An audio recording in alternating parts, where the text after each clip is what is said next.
In Naruto, the traveling frog brought back the brilliant fruit. This video is purely for entertainment and does not infringe on copyrights or laws. The rights to the novel and image belong to the original author. We do not claim ownership. Don't like waiting and want to listen to this fanfic in full now? Subscribe to our Patreon, where you'll find the best fanfics. Chapter 101. Do you want to start a war? There were a few pieces of rotten meat on the ground.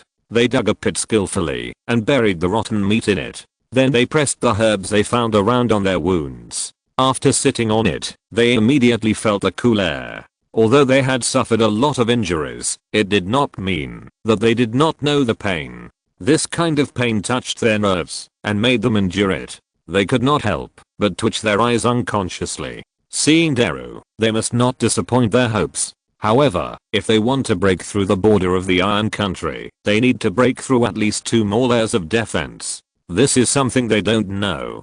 There were not so many people before. Because their border is relatively long and the country is large, there are not so many people to protect it. But since the weapons have been upgraded, they have split from the original team of 30 people to the current team of 10 people. In this case, the defense power continues to rise, so that they have more defense power and can catch the invaders off guard, because no big country can do this before. At most, there were only 2 layers of defense, because if there were too many guards on patrol, it would weaken the strength inside, which would be counterproductive. When Deru said to me, I moved forward again, not knowing what would happen next. When they kept leaping, they had just left the first patrol team behind. Before they had run for long, he suddenly felt a very strange sense of danger in his heart again. He subconsciously called everyone to hide. But in fact, this result saved them a lot of injuries and even saved the lives of some team members. After they just dispersed, hundreds of shots were fired in this direction at once, and countless birds were all shot and scattered. The people who were hiding all breathed a sigh of relief, and their hearts were pounding. Because this time their attack was more secretive and there were no more tricks. If it weren't for Deru, the captain, to remind them, I'm afraid at least 2 or 3 of them would die here. This was even worse for the team that was already not large enough. After dodging this section, they breathed a sigh of relief, and their heartbeats slowed down. You know, this kind of thing is really bad for the heart. Damn, why is there a defense patrol here? Is there another one inside? If that's the case, it would be too uncomfortable. But he didn't dare to take it easy now, pretending that the other party didn't have it. If possible, he could completely assume that the other party had a 4th or 5th level of facilities. If they continue to go deeper, they must be more careful than before. Otherwise they will not be enough for the other party to kill. And it seems that the other party has no room for mercy. Even in this situation, they just want to completely eliminate the invaders, and they don't even have the habit of leaving an invader as a prisoner. In fact, at the beginning, the Iron Country was not so fierce, and they would not kill all the invaders. But for them with powerful weapons, they have a lot of confidence in their hearts. With confidence, their mentality will naturally become different. What if I offend you? Strong strength, not afraid of war, not afraid of any big country. This has caused a qualitative change in their mentality, so some of the current contingency measures have also undergone significant changes. Anyone who violated them would be killed on the spot. Since the patrols were all ordinary soldiers, they still had many shortcomings for the ninjas who could conceal their breath. After a look, they didn't find anything, and thought it was their illusion just now, and then continued patrolling. This also made the people on the left breathe a sigh of relief. Fortunately, these guys were easier to deceive. If the ninjas were allowed to patrol with this weapon, they would become countless killing machines. This further strengthened their confidence in getting this weapon. They kept going deeper inside, but this time they were slower and more cautious. Many people paid attention to the surrounding situation, footsteps, and even the traces of patrols walking and investigating, in case of a collision with the outside. Although the situation was much slower, it was also more secure, which greatly improved their safety efficiency. They never encountered a reconnaissance team again, and would avoid them from a distance after encountering them. Deru was relieved. He never thought that just passing a borderline would be so difficult. Unlike ordinary people, these ninjas traveled in such a wide place, which should have been their stage to show off. However, this advantage was reduced to almost nothing here, which made them feel a little dim. Some Anbu even doubted their lives. They worked so hard to train, but what was the result? They were almost shot to death by a few soldiers who knew nothing. But just thinking this way, although they were lucky and dodged a few patrol teams, as the saying goes, double service, misfortune never comes alone. When they were about to cross the border, they actually encountered the third team, and the third team actually had the guard leader of Mivyun. This guy was very strong, comparable to a Jonin, with very strong five senses. As samurai, they did not have the magical unchangeable power of ninjas, but to survive in this cruel world, they had to train other things. Agile and strong physical skills, as well as sensitive senses, were the basis for their survival. When Daru passed by, he was discovered by him. He raised the fire Kirin number 1 in his hand, and called the team to cover the fire in his direction. Their team had more people than the previous one, so the fire coverage was more fierce. The place where they hid for a while was directly shot through. In a moment, one person was injured and fell to the ground, and then he was shot dead. The commander snorted coldly. I want to see what else you can do. If you want to get through here, you have to get through me first. Seeing this situation, Daru and his team had no choice but to force their way in. As soon as they appeared, they immediately recognized these people. Are you from the Hidden Mist village? Didn't you come here some time ago? Why are you forcing your way into our own country now? What is your purpose? Do you want to go to war with us completely? Daru didn't want to make this matter too big, but he couldn't lose his courage again. After all, they had already suffered several casualties. Since you don't want to cooperate with us, there is nothing we can do. We can only search on our own and help you eliminate those evil guys. After hearing this, the commander snorted coldly. Bullshit. There are no evil people in our Iron Nation. Chapter 102. Force me to use a sniper to defeat Daru. Daru didn't want to argue with him. He just said coldly, your country doesn't have a human pillar, so you will never understand these things. We are just following orders. Since you don't want to get out of the way, there is nothing we can do. After hearing these words, the people of the Iron Country were all very angry. You lost something and came to us to look for it. How can this be called? This kind of thing is like someone stole something from your house and you went to someone else's house to look for the thief in anger. How can this be possible? When the commander heard this, he didn't have the slightest intention of admitting defeat. What do you mean? Do you think that we, the Iron Country, are afraid of you? The height of the conversation had risen. It was no longer a problem with the Hidden Cloud Village, but rose to a strong level.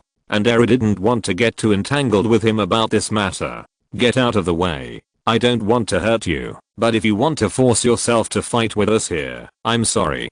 Don't think that you can be compared with us, just because you have these weapons. My team is full of experienced ninjas. You have no chance of winning. Looking at their arrogant faces, the others couldn't help but feel sick. It was this look that really disgusted them. It was obviously a robbery, but they dared to speak nonsense here. But before, they might still be a little entangled in their hearts. If they didn't stop it, they would pretend that they didn't see it, and nothing would happen. If they stopped it, they might be killed, which was very entangled. But now they don't have so many things to do. They have a lot of information with weapons in hand, especially since they just killed a person. Confidence is increased. The reason why they have so much confidence is that there are several snipers in the team. In fact, there is only a team of 10 people in the team, but because the commander joined it this time and followed it on patrol, several special followers were added. If they were patrolling normally, they would not have received such treatment, so it must be said that Daru and his men were really lucky. They could actually meet them on such a large border. Daru drew out a long knife from his back and took a stance. What they did not expect was that several of the other party actually directly set up that strange weapon and then lay on the ground. However, some people could see that this weapon seemed to be slightly different from the previous one. It looked more cumbersome, and there was no sharp knife in front. This situation made them look less intimidating, and lying down when fighting the enemy was completely a suicidal act. If the other party came and dodged behind them, it would be impossible to react at all. Even if they reacted, they would be pressed to the ground, which would completely form a disadvantage. This is the most basic common sense in battle. How could the other party make such a stupid mistake? However, the dumber the other party is, the more advantageous it is for them. They sneered. They wanted to fight against them with such behavior, which was simply overestimating their own abilities. But before they could make a move, the next moment, two guys' heads exploded directly. Daru was covered in blood, and before he could react, he saw the people from the Iron Country preparing to shoot. Another person pounded the ground heavily and cursed. Seeing this situation, how could they dare to stay here? Although they didn't know what the other party had used, they couldn't retreat here, so they had to move forward. Daru planned to fight his way out with his own strength, but suddenly he saw a black gun muzzle aimed at him. It was the commander. There was a hint of a grim smile on his face. If it came to real strength, he was far from Daru's opponent. But now using this weapon, that no one had ever seen before, was his advantage. Daru felt a chill from his feet to his head. He had never felt such a strong pressure of death, and he quickly hid in the bushes. The shot missed. This made the commander frown. This was incredible. Within a range of less than 50 meters, he could dodge a shot from a Barrett sniper rifle with his own consciousness and skills. This was completely unrealistic in their eyes. But even if they dodge a shot, it doesn't matter. They have many guns to continue. And the most powerful point of the sniper rifle is that it has an infrared aiming function. Even if the opponent hides, he can't escape the infinite pursuit of this little red dot. Even if you can run thousands of meters, he can still catch up. But the premise is that you can aim. Their border is a very simple and primitive forest with many trees around. It is easy to lose the opponent's trace, not to mention thousands of meters. Even 100 meters away, there may be many obstacles. But it is because of these things that Daru and other guys' lives were saved. In the rush, because in a blink of an eye, his team has lost more than half of their lives. If he doesn't leave, he is afraid that his life will be lost here. This seemingly bulky weapon is actually much stronger than he imagined. In a blink of an eye, it harvested the strength of 2 ninjas. Although a large part of this is that the opponent does not understand it, giving them enough time to prepare and catch them off guard. But at the same time, it cannot deny the powerful power of the Barrett sniper rifle. It is very easy to kill a Jonin when the opponent is not prepared. However, such talents need constant practice. Otherwise, even if the opponent is not shaking too much within the range of 50 meters, they will still make those low-level mistakes. After all, there is a big difference between actual combat and practice. In practice, you may be able to hit the target at a distance of 500 meters, but in real combat, you may deviate even at a distance of 50 meters. But if they are given some time, they will cultivate battlefield devils one after another. Daru opened his mouth and didn't say whether he could find the help of the 8-tailed man, but the vision he saw in normal times made him gasp. This thing must be reported, and no matter what the cost, they must get some back for imitation. If there is a war in the future, the lethality of this thing may be more exaggerated than the tailed beast. No matter how powerful the tailed beast is, it may be sealed, but this thing can be used by all people. Even some ordinary people can use it, as long as they have chakra. This is really too terrifying, and he has a feeling in his heart that the future battle may change. But the people behind them would not give up so easily, and kept aiming and shooting with sniper rifles. This was also their first real-life combat, after mastering the Barrett, although it was not very successful. But when the opponent escaped from the attack range, only 3 people were left. Chapter 103 The Raikage's Surprise. The commander snorted coldly. It's a good thing these guys ran fast, otherwise my gun would have blown their heads apart. Others beside him also laughed. The weapons that Lord Takashi gave us are really easy to use. I didn't expect to achieve such a result in the first battle. The opponent seems to be a ninja who has experienced many battles. I didn't expect that one day we can kill those Jonin. This kind of thing was unimaginable in the past. Hearing this, everyone else was happy and laughed. It had been a long time since they had such a refreshing way to vent their anger. Facing these annoying ninjas, they were finally no longer at a disadvantage. The commander waved his hand and led the team back. Go back and report today's results to our Lord Mifune as soon as possible and collect the reward money. When others heard the 3 words collect the reward money, their eyes lit up immediately. They all expected how much reward they could get this time, but there is a saying that goes, if someone is happy, someone will get it. They were very happy, but Deru was not happy at all. Because they suffered heavy losses this time, only 1/3 of the people were left, and the others all died. You know, this is a major blow to the Anbu of the Hidden Cloud Village. It takes a lot of things to train a very qualified Anbu ninja.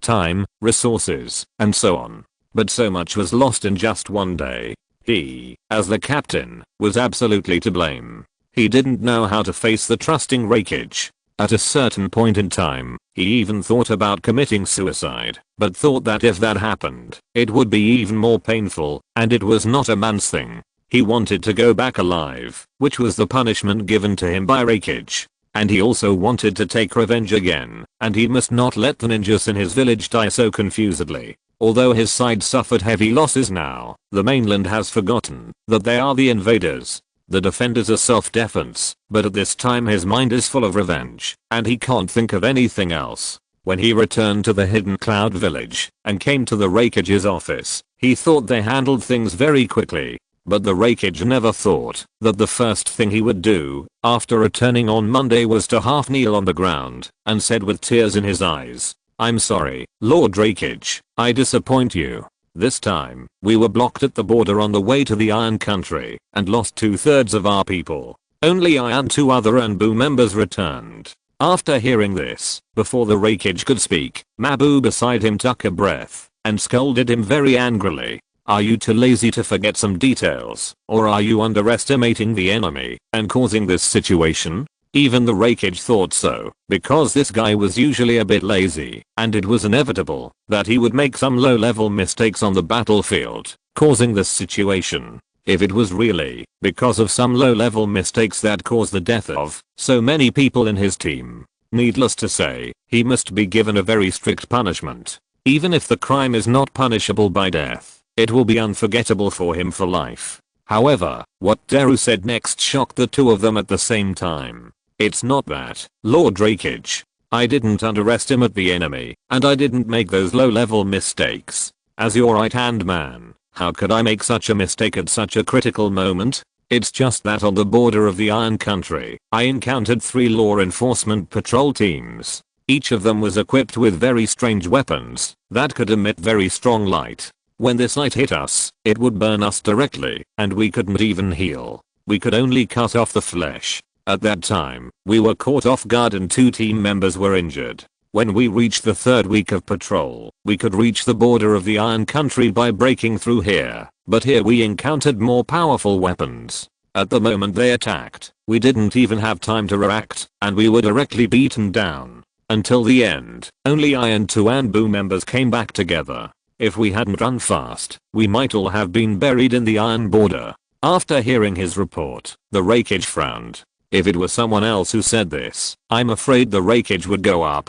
and give him a knife. This is completely treating him like a fool. He knows the strength of his own team best. How could he be killed by a few patrolling guys? How many people are there in their team? I encountered 3 teams in total, that is, triple defense. Each of their teams has 10 people, but I met a leader in the 3rd team. The weapons they held were more powerful and more advanced. We suffered a loss that we have never seen before. If we meet them again for the 2nd time, it shouldn't be so tragic to attack them directly from the dark. The Raikage sat on the stool with his tone. It seems that all this is destined. He encountered such an obstacle just after deciding these things. He suddenly thought of the Iron Country's decisive refusal before. It seems that there is indeed a reason for this. And now his mind is all about the mysterious weapons mentioned by Deru. With this weapon, a simple soldier can become able to kill an Anbu Jonin that they have carefully trained for many years.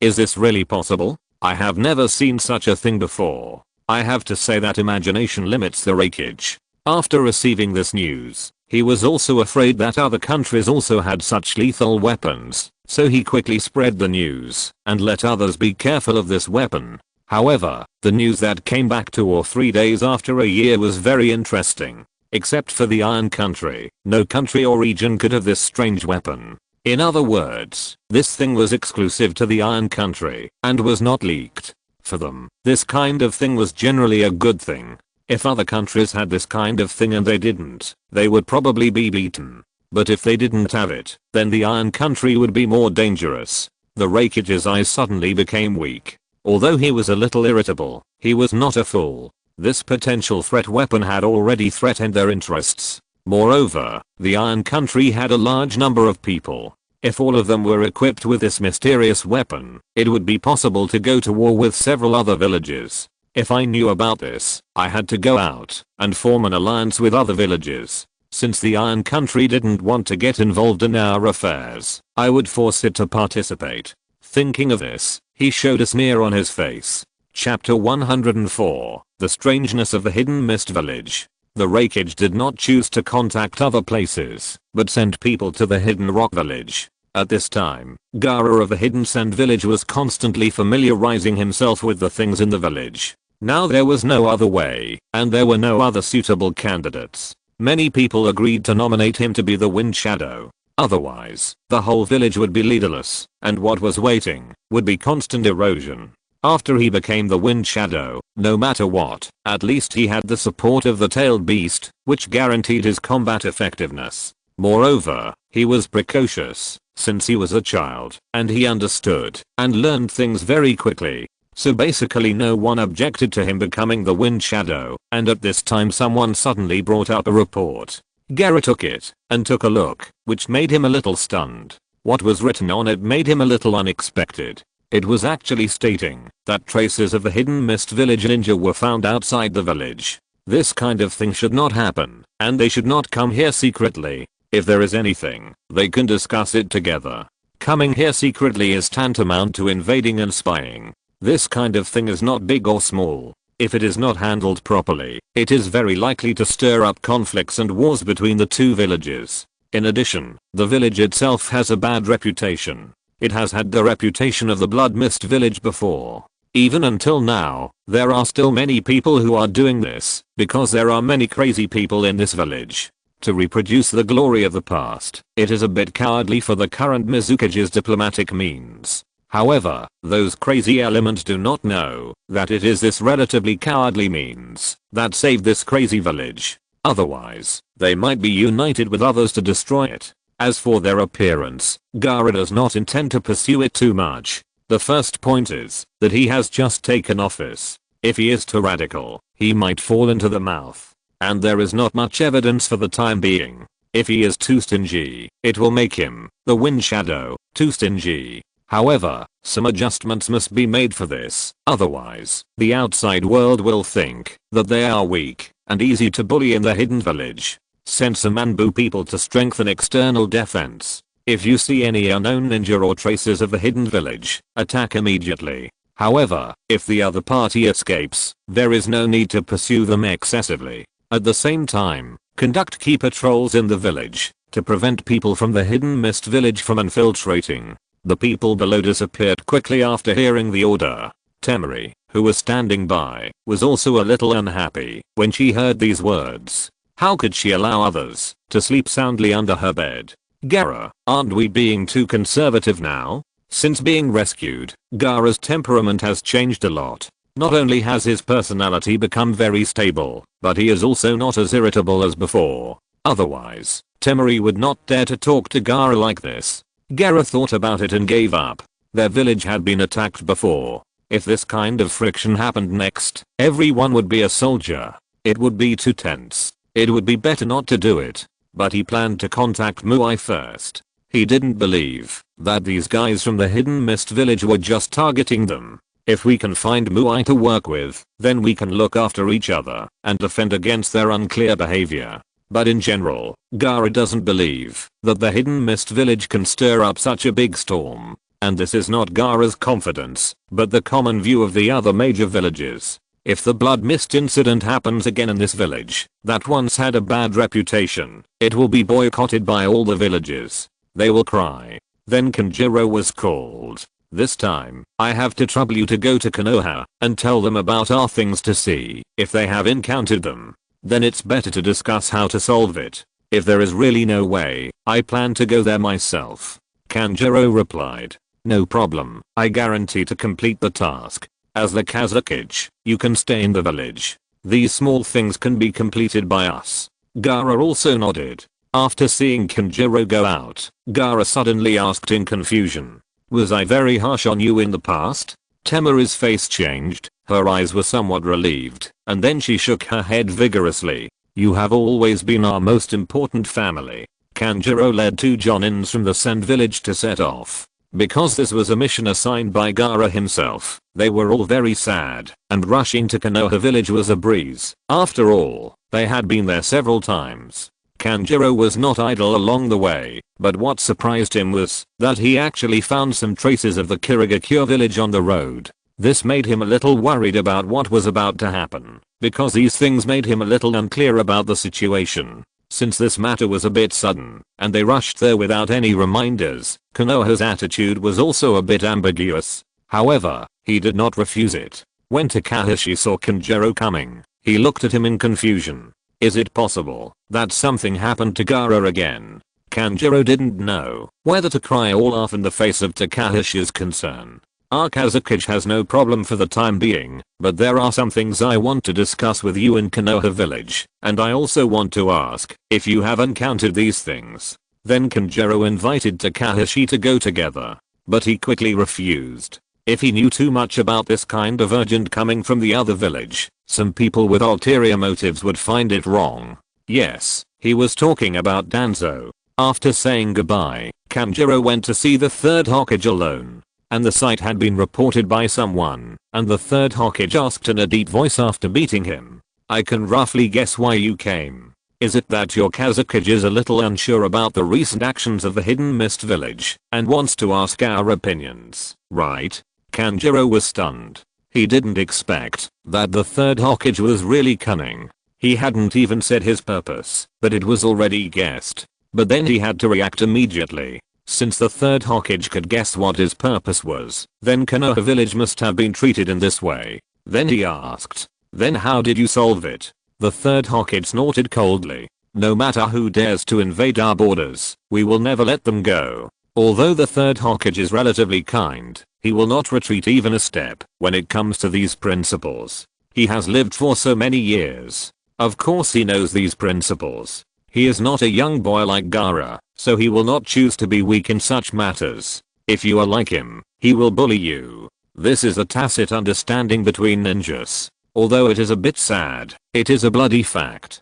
Chapter 105, Unity. Kankuro didn't know how to answer for a moment after hearing this tough answer, and just smiled bitterly. He still wanted to bring some experience back, but after hearing this, how could he tell Gaara these words? After all, the things between the 2 villages are not universal, and if he tells them, it may cause greater trouble in his own village. Although he wants to go back now, he can't go back to report to Gaara smoothly with this result. You know, when he came out, he was confident that he would complete this mission smoothly. He himself was not satisfied with this situation, so he continued to ask, then what should we do next? He changed from I to we while speaking, and naturally pulled the 2 villages into the same camp. But how could such a trick be hidden from me, the 3rd Hokage? Of course I dare not say more about the situation in your village. Because the situation is different, the strategy is also different. We in the wood industry still adhere to the usual style of not offending others, unless they offend me. But if they come again, we will not be soft-hearted. Kanjuro cursed the 3rd Hokage as an old fox. In fact, he mainly wanted the 3rd Hokage to make an idea and tie his 2 grandsons to a warship. If something happened in the future, he could send reinforcement in the first time, or even send troops to station. But judging from his meaning, there was no such reaction. Just when he was still thinking about how to trick the 3rd Hokage, he heard the 3rd Hokage suddenly say, I understand your little tricks. If I could be deceived by you for so many years, I would have lived in vain. I naturally have my own plans. Now there are fewer and fewer Jinkriki left. We must unite as one to fight the enemy together. Although Akatsuki has also lost a lot of people, but I always have a feeling in my heart that there is a stronger force behind them. When Kanjuro heard this, his heart was shocked. Akatsuki's power was already so strong. If the guy behind them was commanding, the power must be even more terrifying. How could he be stopped at that time? Wouldn't it be easy to intercept the tailed beasts? But if there really was such a powerful force, why didn't they do it themselves? Instead, they let Akatsuki intercept them one by one. Even the third Hokage couldn't explain these things clearly. No one would have thought that the black hand behind the scenes would be Jiraiya's apprentice. However, the third Hokage had his own plans to deal with these measures. He looked at Kanjuro and asked in a low voice, "You know Takigakure village, right?" "Of course I do. There is also a Jinchuriki in their village, and they have also sentenced a ninja in their village. That is Kikuzu of the current Akatsuki organization, but he has been killed by Takashi from our village. So I think this village should be able to be won over, but if only Konoha communicates alone, it is inevitable that there will be some suspicion of winning people's hearts and consolidating power. So I also hope that Sand Village can send someone to have a pleasant talk, so that our three villages can unite. At least we can unite when we encounter problems. We have several tailed beast weapons, so we will not be powerless to fight back against strong enemies." The reason why the third Hokage said this is because he got the news. Except for the Jinchuriki of their villages, almost all the rest have been captured, so now there are only 3 villages with Jinchuriki left. Naturally, there is no need to bring in the recently weird Kirigakure village and the Kumogakure village that has been tortured crazy. Kankuro lowered his head and pondered how to answer this matter. If he agreed to it, it seemed that he did not have the right to do so. However, if he went back to report and then came back here, it would be too slow. After thinking about it, he decided to agree to it temporarily, because no matter how he thought about it, it was 100 benefits and no harm. In any case, the strength of Konoha village is now higher than that of their other 2 villages. Even if other people find out, they will first rush to Konoha village with anger, and then to their 2 villages. And if the other party wants to take advantage of the weak and start with their 2 villages, Konoha village will also send assistance. No matter how to calculate this account, it is in accordance with the rules. So he said, "These things are all arranged by the third Hokage. I will agree to this matter on behalf of our Kazakage. If there is anything, you can go directly to our village to inform us, and we will respond and support you as soon as possible." Hearing these words, the third Hokage nodded with satisfaction. This is also a method he has come up with recently. In fact, if possible, he does not want to unite other villages in this way. It's called a union, but it's just to drag more people into the water, because this situation often means that some forces are too dominant, and then there will be more differences, or even splits. If a certain force that is too powerful becomes too radical, then a new generation of ninja world war will occur.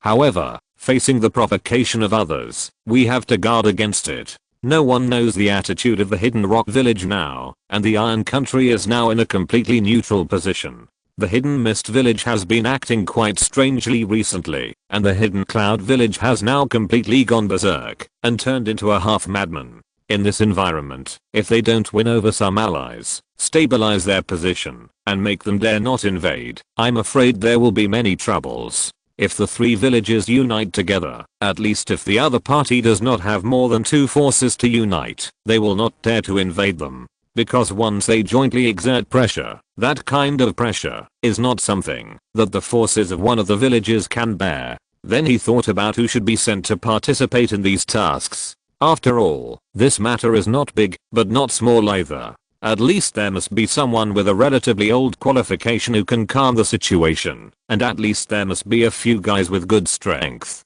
In fact, if Tsunade, Kakashi, Jiraiya and others were sent to do this, the effect would be very good. However, I'm afraid that these 3 people cannot be dispatched at the same time, because Jiraiya is still training with Naruto in Miyaboki Mountain at this time, and it is impossible for him to come back. Then let Kakashi and Tsunade go, but if they go alone, some accidents may happen. There must be a guy who is absolutely strong and can calm the situation. Thinking of this person, the third Hokage sighed. Apart from Takashi, he seemed to be unable to think of a guy with such strength. But the most important thing is that he has other worries. If nothing unexpected happens to the Sand village this time, it will definitely be the Kazakage who will appear, because there is no other person in their village who can replace him. And this time, after all, They are discussing the matter of the tailed beasts, and Yu-Gi-Oh will also go with them. In other words, if the other party wants to take action, it is very likely that they will be caught in one fell swoop, so they have to be on guard. Chapter 106. Both sides aid Kaguya village. Takashi was inexplicably called to the Hokage room. He felt that he was relatively free when there were no tasks recently. Since he had just given Tachiguo such a big order, he opened a lot of slots in his backpack, and his attributes soared again. Now he felt that his physical strength was already able to fight against Ge, who opened 4 gates, and he was not inferior at all. If he was given more time to grow, although he could not say that he could take on Ge's 8 gates head on, it should not be a problem to take on the strength of 6 or 7 gates. In addition, during this period, his little frog also brought him some things. Although they were not useful props, they were also some props that could quickly replenish the body's energy, which were still very useful in battle. Kankuro had already gone back. If he had called him, he would have called him a long time ago. Why did he wait until now? After arriving here, he found that there were several people standing in the room, including Tsunade and Kakashi. What surprised Takashi the most was that there was a pale and thin man standing next to the third Hokage. It was the Six Tails Jinchuriki Yu-Gi-Oh! However, Geo did not show that he knew him at this moment, but asked in surprise, "What's the situation now? Why did you call them all here?" In the ninja world, if you have enough strength, you will certainly have enough status. Before, they all called them Kakashi teacher. Although they still call them that now, sometimes they can be more casual.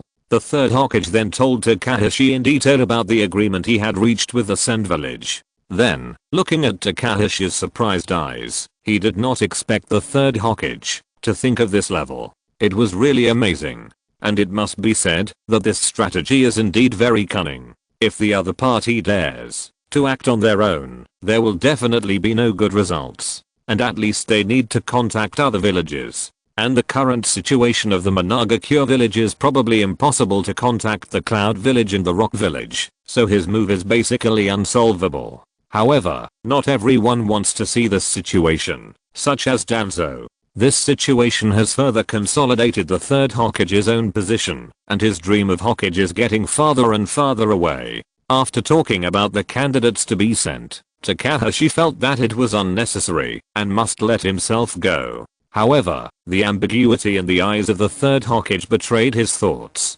Takashi's heart moved. Damn, this old guy doesn't think that he and Feng have such a thing. Before this, he felt that there was some aura around him when he came into contact with Feng. But Takashi did not deliberately dodge or pay attention, because he knew that those people could not do anything to them, but he never expected that such a boring thing would be reported. He had to admit that he was indeed a little careless. This old guy didn't want to threaten him with this matter. If he didn't go, he would tell Hinata all these messed up things. Takashi and the third Hokage used colors to tell words that only the other party could understand. After a wave of games, Takashi was defeated. There was no way. This old guy didn't use martial virtue at all and actually planned to use Hinata to contain him. If this kind of thing was leaked, I don't know how long he would have to coax him. Although this little girl is usually very nice and speaks a little softly, when it comes to the key issue of emotional loyalty, she is very principled. When she gets serious, she is simply unstoppable. So the four of them went to Kaguya village. In fact, the contact between Konoha village and them had been going on for a long time. These contacts have never been broken in the middle. Although they are not very close, they are better than nothing. For example, if there is no contact this time, they may not be able to agree to such a request when they suddenly visit them. After all, many strong people are going to visit them at the same time, which will inevitably cause many people to oppose. But now it is different. Since the four of them received the task and went to Kaguya village at a fast speed, facing the ever-changing situation, the faster the decision is, the better. When they arrived at Kaguya village, they saw Feng from a distance, very energetic, waving with them. Especially after seeing Takashi, she became more excited, waving her hands constantly. In this village, she is relatively closed. Except for some people in the village, she rarely interacts with others. and often hear some wonderful stories, although want to call many friends, but also want to have their own feelings. But above this status, she has no way to go further. But since seeing Takashi, he felt that there are some magical people in this world, and they are not afraid of him at all. Thinking of this, she put a smile on her face. She hugged his arm and said, "I have been waiting for you for a long time, master, go in quickly." Tsunade's eyes suddenly became a little ambiguous, with a face full of gloating. She seemed to have seen what she should do in the future, and there would be a steady stream of money left. Takashi secretly thought that he was careless. How could this guy see this scene? And he would definitely cheat himself to death if he went back. The most important thing is that Hinata is still her student, and it hurts to think about this kind of cheating thing. But there is no way to let this woman have a high status. As the granddaughter of the first generation of Hokage, many things can come in handy. They came to the place where the leader was in the village, which may be the most shabby meeting room that everyone has ever been to. There is no way, because their place is very secluded, so the scope of the building is not large, and only in this way can they rely on the natural barrier to continuously block the invading enemies. Seeing the representatives of Konoha coming, the leader of Takigakura stood up and said, "You have worked hard and come from afar. Take a rest first. I'm the leader of the village, Shibuki. When everyone arrives, we will start the meeting." And Feng, also called Fu, pronunciation problem, saw Yu-Gi-Oh, who was also a Jinkriki, and for some reason she felt a natural intimacy. This may be the mutual attraction between the tailed beasts. But what she didn't know was that Takashi also had a tailed beast, so she felt more intimate after seeing it today. But Kyo didn't know these things, that is to say, he was accidentally pitted by the momentum of the three tails. Not long after, the representatives of the Sand Village also came, and the one who came to represent the village was Gaara, which was exactly what the third generation Hokage guessed. Because this is the first time to represent the village and conduct a joint social with the outside world, you must appear in person to show that you are serious enough. And it is obvious that he has already played such an effect, as can be seen from Shibuka's slightly nervous expression. Chapter 107. The Six Paths arrive. Seeing that his boss looked a little uneasy, Feng patted his shoulder fiercely. Not only that, he didn't seem to be very friendly with people from Konoha village and Sand village. People who didn't know him would think they were good friends for many years, but in fact they had only met a few times. Especially Takashi and the others, they had only met twice in reality, but Feng kept calling them master, so people who didn't know would think they were a real master-disciple relationship. Shibuki had never heard of these things. But since the other party was from Konoha village, there was no need for him to care so much. Soon they all sat together. Since they came to someone else's territory, they naturally let him preside over the meeting. Shibuki was a little stiff. Gaara was still considerate at this time, and told him not to be too nervous. Shibuki suddenly raised his head and said seriously, "I'm very grateful for everyone's coming today, especially Nanao Kid from Konoha who once saved our village. Otherwise, I'm afraid we would not have the place to hold a meeting here at this moment." Kid had been sitting next to Takashi. When talking about this matter, she smiled sweetly at him, which made Takashi feel a little embarrassed. Tsunade and Kakashi's eyes seemed a little ambiguous. Takashi thought that Kakashi, a sultry man, was also led astray by Tsunade. He didn't know what the two of them whispered to each other on the record. However, since he was already familiar with this kind of thing, there was no need for him to hide. He stood up and signaled to others. Moreover, his reputation as the shining star of Konoha had already spread out, and many people knew about him. It would be too timid to hide it. At this time, Shibuki finally said the real purpose of this meeting. "We called you here this time, mainly to discuss how to protect the tailed beasts. As far as I know, at least half of the people who helped have been killed, and they will naturally not let the rest go. The opponent is very strong, and we will eventually be unable to cope with it, so I think it is better to unify the tailed beasts." As for this statement, Gaara did not speak, but looked at the side of Konoha. Takashi did not speak either.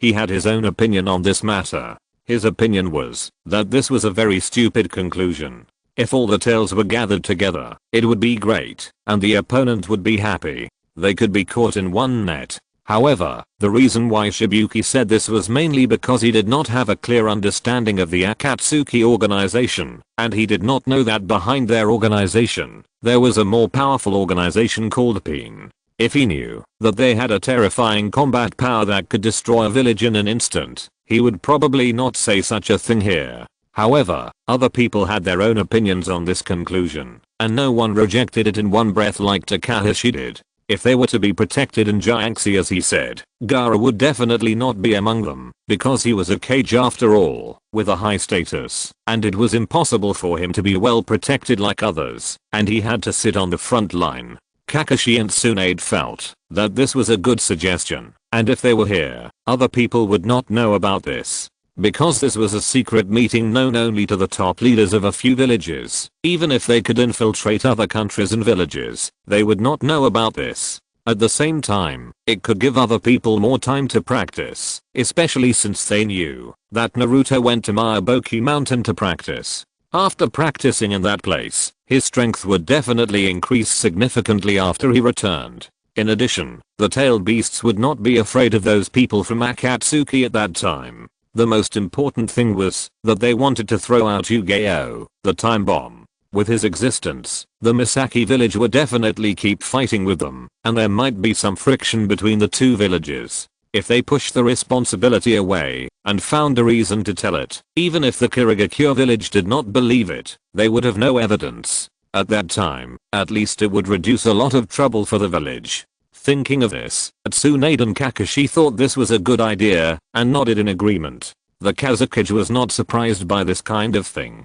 His main purpose was not to discuss the tailed beasts, but the problem of the union of several villages. When there was friction, they would unite with each other, and his safety index would be greatly improved. Seeing that no one objected, this proposal was well reached. And then it was Gaara's turn to explain. After he finished speaking, the other villages had no objection to this, because the matter of uniting was actually not beneficial for the big villages. On the contrary, it was very cost effective for a small place like Takigakure village, because they had a small terrain and small strength, and they needed to request more support when problems arose. As one of the 5 big villages, Sand Village was still very powerful. Under this circumstance, Gaara continued to propose. I think we can exchange some non-top secret information between the 3 villages, so that we can defend our intelligence network at the same time, and even have double intelligence to confuse the enemy, so that we can get access to the information exchanged between the 3 villages. As soon as he said this, everyone fell into deep thought, but in a flash, he was praised by another voice. I think this is a good idea. But the person who said this was not anyone present, but a deep voice outside. Everyone was shocked. This was a secret meeting, and the others had no idea how someone could be outside. They all became alert. Gaokyo dodged, and went directly outside. There were 6 people wearing red cloud clothes, but they looked very dull, and there were iron bars of different lengths stuck on their faces. Gaokyo's pupils shrank. He didn't expect that these people could find this place. Who leaked the information? But this was not the time to think about these things. He had seen Shirodeo exploded all over, and a large number of shells rushed towards their meeting room. Get out of the way. He shouted this to the people in the conference room. Even if he could intercept all the shells in the air, they would explode, and the power of the explosion would be enough to hurt them. So it would be better to let them dodge quickly. Then he used the mystic eye of death to find the vital parts of all the shells and try to destroy all the bombs without exploding. When Takashi's eyes changed, Shiandeo was obviously stunned. Because he knew almost all the changes in the eyes of the blood limit like Takashi, he naturally thought it was the blood limit at the first time.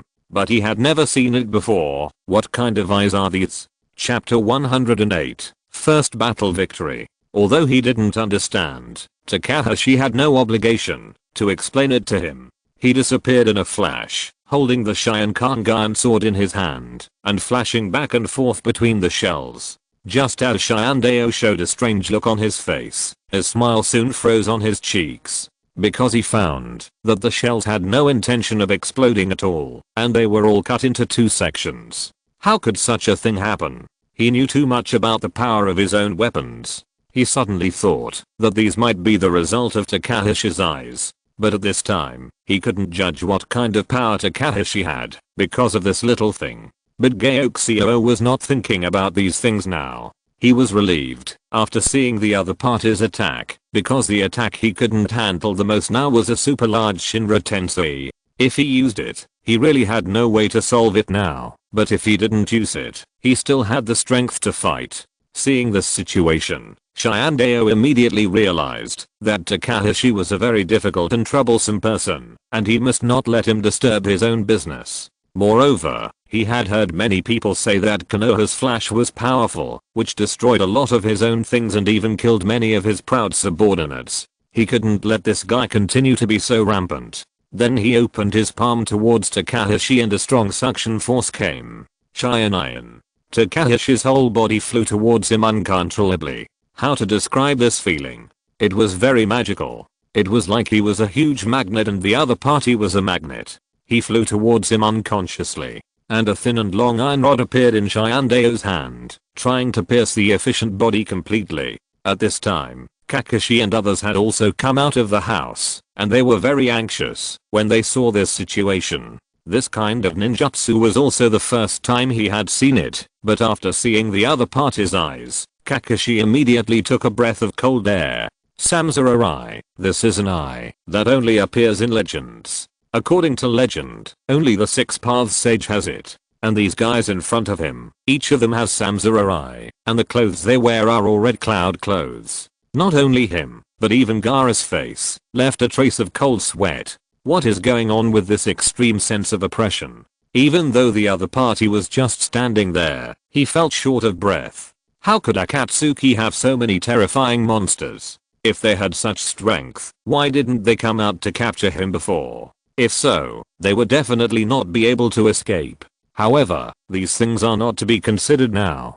The opponent is now planning to catch them all in one fell swoop. Everyone knows that someone must have leaked the news of this meeting, so they knew about it. At this time, Zetsu appeared in an unknown place, looking at this place with a look of anticipation. That's right, it was him who delivered the information. His ability to appear and disappear at will made it difficult for anyone to guard against him. I don't know when he sneaked into Konoha village to inquire about this information, or what means he used. Shiandeo looked at everyone and sneered. What a stupid way to gather everyone together for us to capture. If not, we may have to spend some effort. Takashi sneered. Really? I don't think so. If he fought alone, he would not be able to kill all these guys in one breath. If he wants to defeat them, he must use powerful damage to kill them. However, he still lacks this skill, but he has strong confidence in using his own ability to consume the opponent. He has the three tails and illusions in his body, and his mind never stops providing chakra. And the most important thing is that he also has the ability of the six-story immortal thief. Not only will the chakra not be lost, but even his physical strength is too much. He can eat everything to replenish his body. As long as the opponent does not use the bug level Shinra Tensei, there will be no problem at all. And the most important thing is that he knows that the ability of Shinra Tensei and Wangxiang Shianayan has a gap, and there is a certain short gap after release. The animal path summoned two spirit beasts in an instant, a huge rhino, and a chameleon that can be invisible. After seeing this scene, everyone else was stunned. Gaara used the chakra condensed on the ground behind him to guide a huge sand wall to appear on the ground to block the rhino. But this spirit beast does not have more powerful power than ordinary spirit beasts. Kakashi saw that even the two summoned beasts had the Samsurai and the strange iron rod. What was going on? He had never heard of such a thing appearing on a summoned beast. However, he was stunned for only a moment, and the next moment he directly revealed his Sharingan. This kind of thing is not too unknown secret among the top leaders, and they are not afraid of Takashi knowing it. Suddenly, Shiandeo noticed that the space beside him seemed to be distorted, and immediately asked everyone to dodge for a while. Kakashi was a little unbelievable to see that his Kamu actually hit nothing. Takashi saw this and said immediately, "Teacher Kakashi, pay attention, all of their senses are connected. If one person can find it, then others can find it in an instant. And don't worry, you can attack with confidence. I can feel that they have no heartbeat at all. It should be something like a puppet. Shiandeo didn't expect that his true identity would be seen through by Takashi at a glance. Then, seeing Shiandeo raised his hand, Takashi quickly dodged backwards. In addition to looking at the other people, the people on the side also looked at Takashi, because this guy's senses were very sharp. After seeing him move aside, the others also moved aside immediately. And at the moment they unfolded, a force of destruction descended, and the force of repulsion spread out, and the place, where everyone had just stood, turned into ruins in that instant. The power of this move of Shinra Tensei was not big, but it was enough to shock others. Takashi looked at the opportunity, and he didn't feel any fear at all for this unknown endurance that he had never seen before. Instead, he dodged with a very clear mind. Nagato, who was controlling them from a distance, suddenly felt a bad breath in his heart for some reason. Xiaonan was beside him. You must have felt Nagato's emotions, and asked in surprise, "What's wrong with you?" Nagato shook his head. "For some reason, I have a very bad premonition in my heart. This guy has the power to see through us." Although Xiaonan did not take action, he didn't believe such words. Suddenly, the figure of Takashi flashed in his mind, and he suddenly asked, "Are you talking about a man who is very fast?" His figure is like a beam of light. If you're listening to this novel on a channel other than Fanfic World, it means they downloaded and uploaded it without effort. We cordially invite you to visit our channel, Mundo Fanfic Novelos. There you'll find the original version of this story and you can explore many other novels of various genres. We're waiting for you to immerse yourself in a world of incredible novels.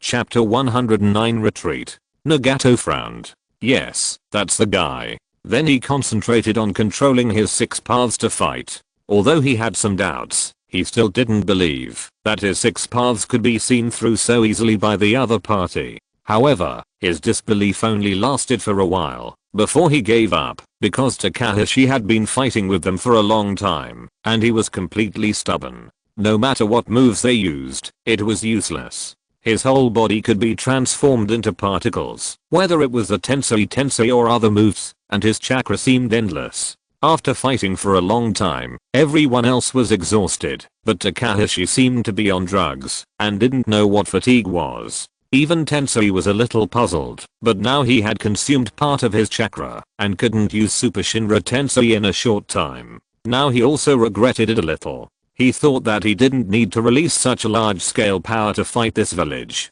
If he did, his power would be damaged to a certain extent, and he would not be able to use it normally for a period of time, delaying their capture time.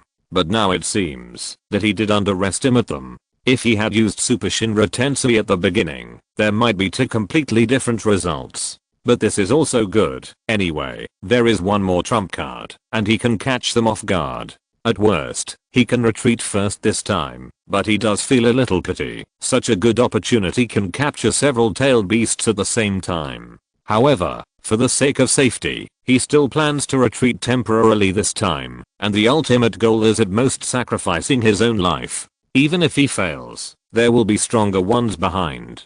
He is just changing a way to survive in this world. They came very decisively and retreated even more decisively. Release a summoning beast to hold them back, and Chiandeo led everyone and disappeared in a flash.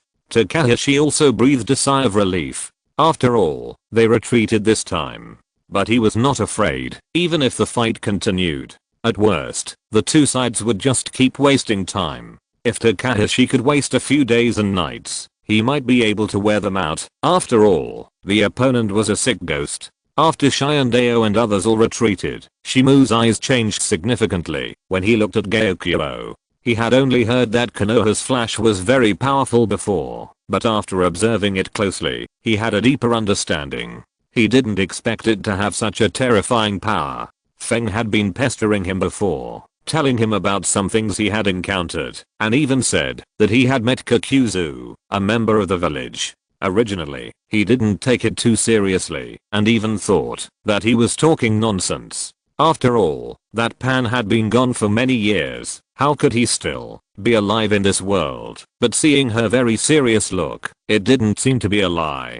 He was also half believing and half doubting in his heart, but until today, when he saw Gyokyo's real move, he was really convinced. In the whole village, except for the complete collapse of the conference room, only a few buildings collapsed, and there was not too much loss. Looking at other people, they all had injuries of varying degrees. If the university was not here today, I'm afraid something unexpected would happen to him. With the situation today, it is impossible for them to continue this meeting, and today's decision can only be temporarily stopped. If we continue, it will be a real willful act. Let's just go back to our own homes and find our own mothers. For me, today's meeting can be said to be a failure, but it is not a complete failure. It can also be regarded as an indirect alliance between several villages. In the future, we can exchange some intelligence, which is also a relatively convenient condition, especially in this very messy situation. This situation has a very useful effect.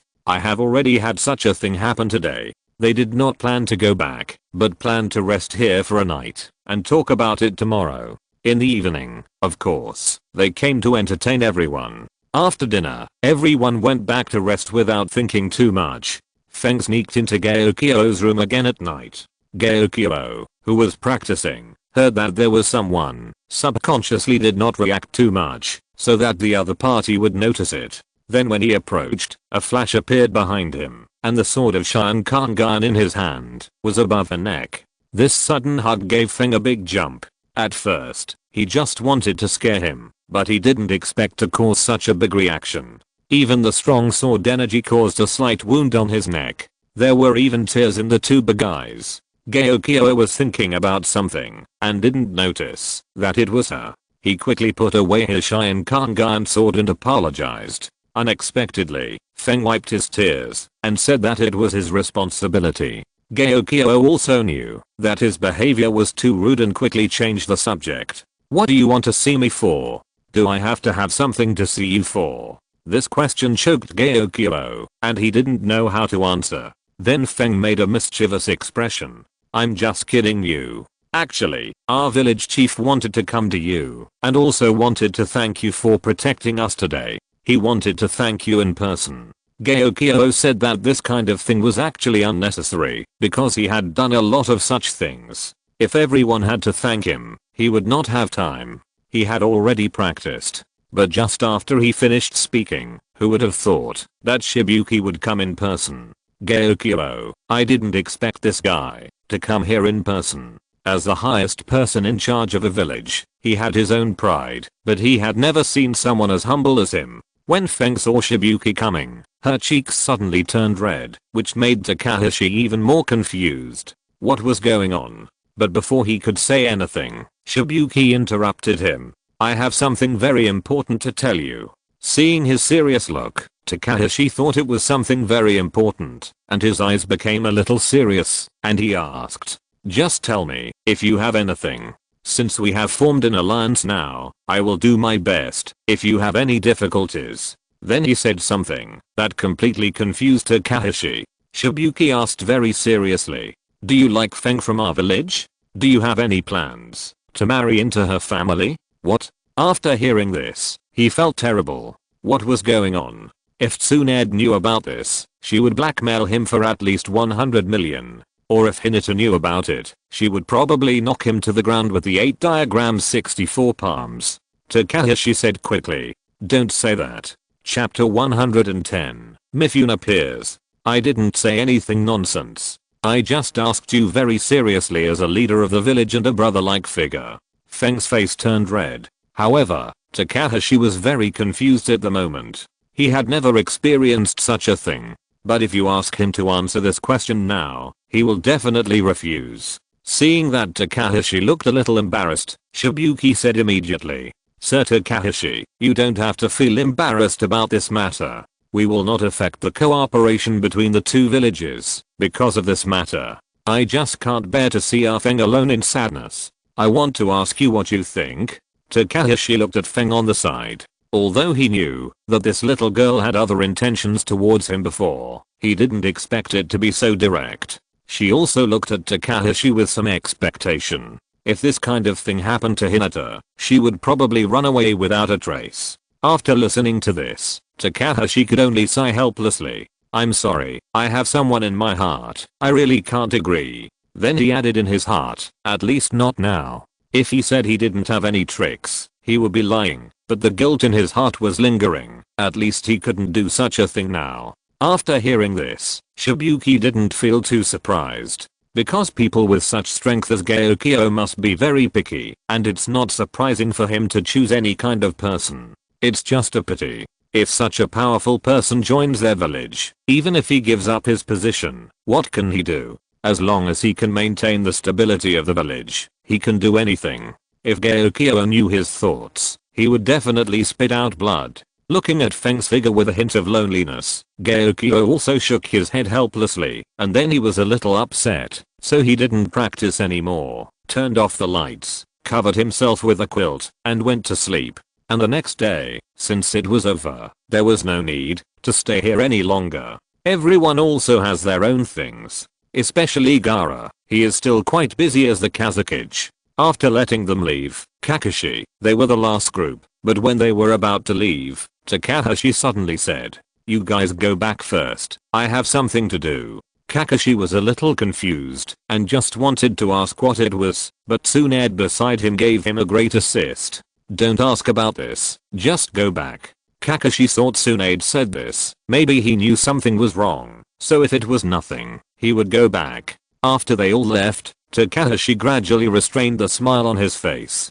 Because his real purpose was to wait for them to leave last, Shibuki thought Takashi wanted to say goodbye to them. Just when he was about to speak, he saw Takashi's serious face. "Let's go back first. There are many people here. I have something to talk to you about." Feng had never seen Takashi have such an expression, and looked at their boss, and found that there was some confusion in his eyes. The meeting room, where they had held a meeting together, before had been bombed into ruins, so they could only come to Shibuki's home. This is a small, but very neat and clean house. The room is not big. You sit down first. Feng obviously didn't come here for the first time, so he found a place to lie down. Then he remembered that Gyokyo was still beside him, and he sat up straight again. Gyokyo wanted to laugh, but he didn't know what to say. It wasn't until all three of them sat down that Gyokyo straightened his posture, and said with a serious face, "When we were in the meeting before, I noticed you. As a leader, you are too cowardly." The two didn't expect Gyokyo to say such words as soon as he opened his mouth. This was a little different from the image in their minds. But then Shibuki also smiled bitterly. It was obvious that he was very clear about this evaluation. "I know, but there is nothing I can do about it, because our village is really too bad compared to your big villages. Not only that, I'm afraid that I will say something wrong in this environment and offend you. There is no way. This is the pain of my little grandson. You don't understand." Gyokyo seemed to be waiting for him to say this, and suddenly a mysterious smile appeared on his face. "I understand your pain, so I didn't leave, because I wanted to give you a chance." Shibuki's face rose. He didn't understand what Gyokyo meant. Aren't they here to attend the meeting on behalf of Muai? Could it be that Konoha has other instructions? I know what you are thinking, but unfortunately, I'm not representing Konoha this time, but myself. After saying this, the two were even more confused. What can he do if he represents himself? You don't need to know what happened. You just need to wait here quietly for 2 days. Once the time is up, you will know what I mean. I'm not just a person from Konoha. At the same time, I'm also a businessman, and I aspire to be the greatest businessman. This kind of thing was the first time for both Shibuki and Feng.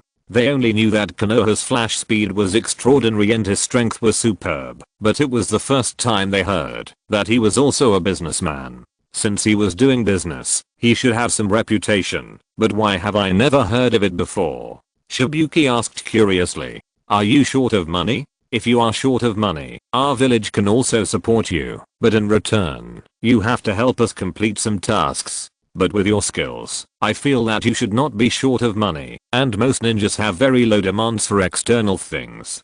Takashi is certainly not a person who pursues material desires, and his pursuit is even more incomparable to his now. Even if he tells his purpose, most people will think Takashi is a psychopath. He actually tried to change some rules and patterns of the ninja world with his own power, but he believed in himself that he could do it sooner or later. Time passed quickly. For 2 days, Takashi did nothing but accompany Feng in training. Apart from that, he did nothing else, and when the time was up, a person who surprised everyone came to the village. Even Shibuki did not expect that the person Takashi was talking about would be him. You know, his status is not lower than that of the shadow in the village, and in some ways it is even higher. He is the general of the Iron Country, Mifune.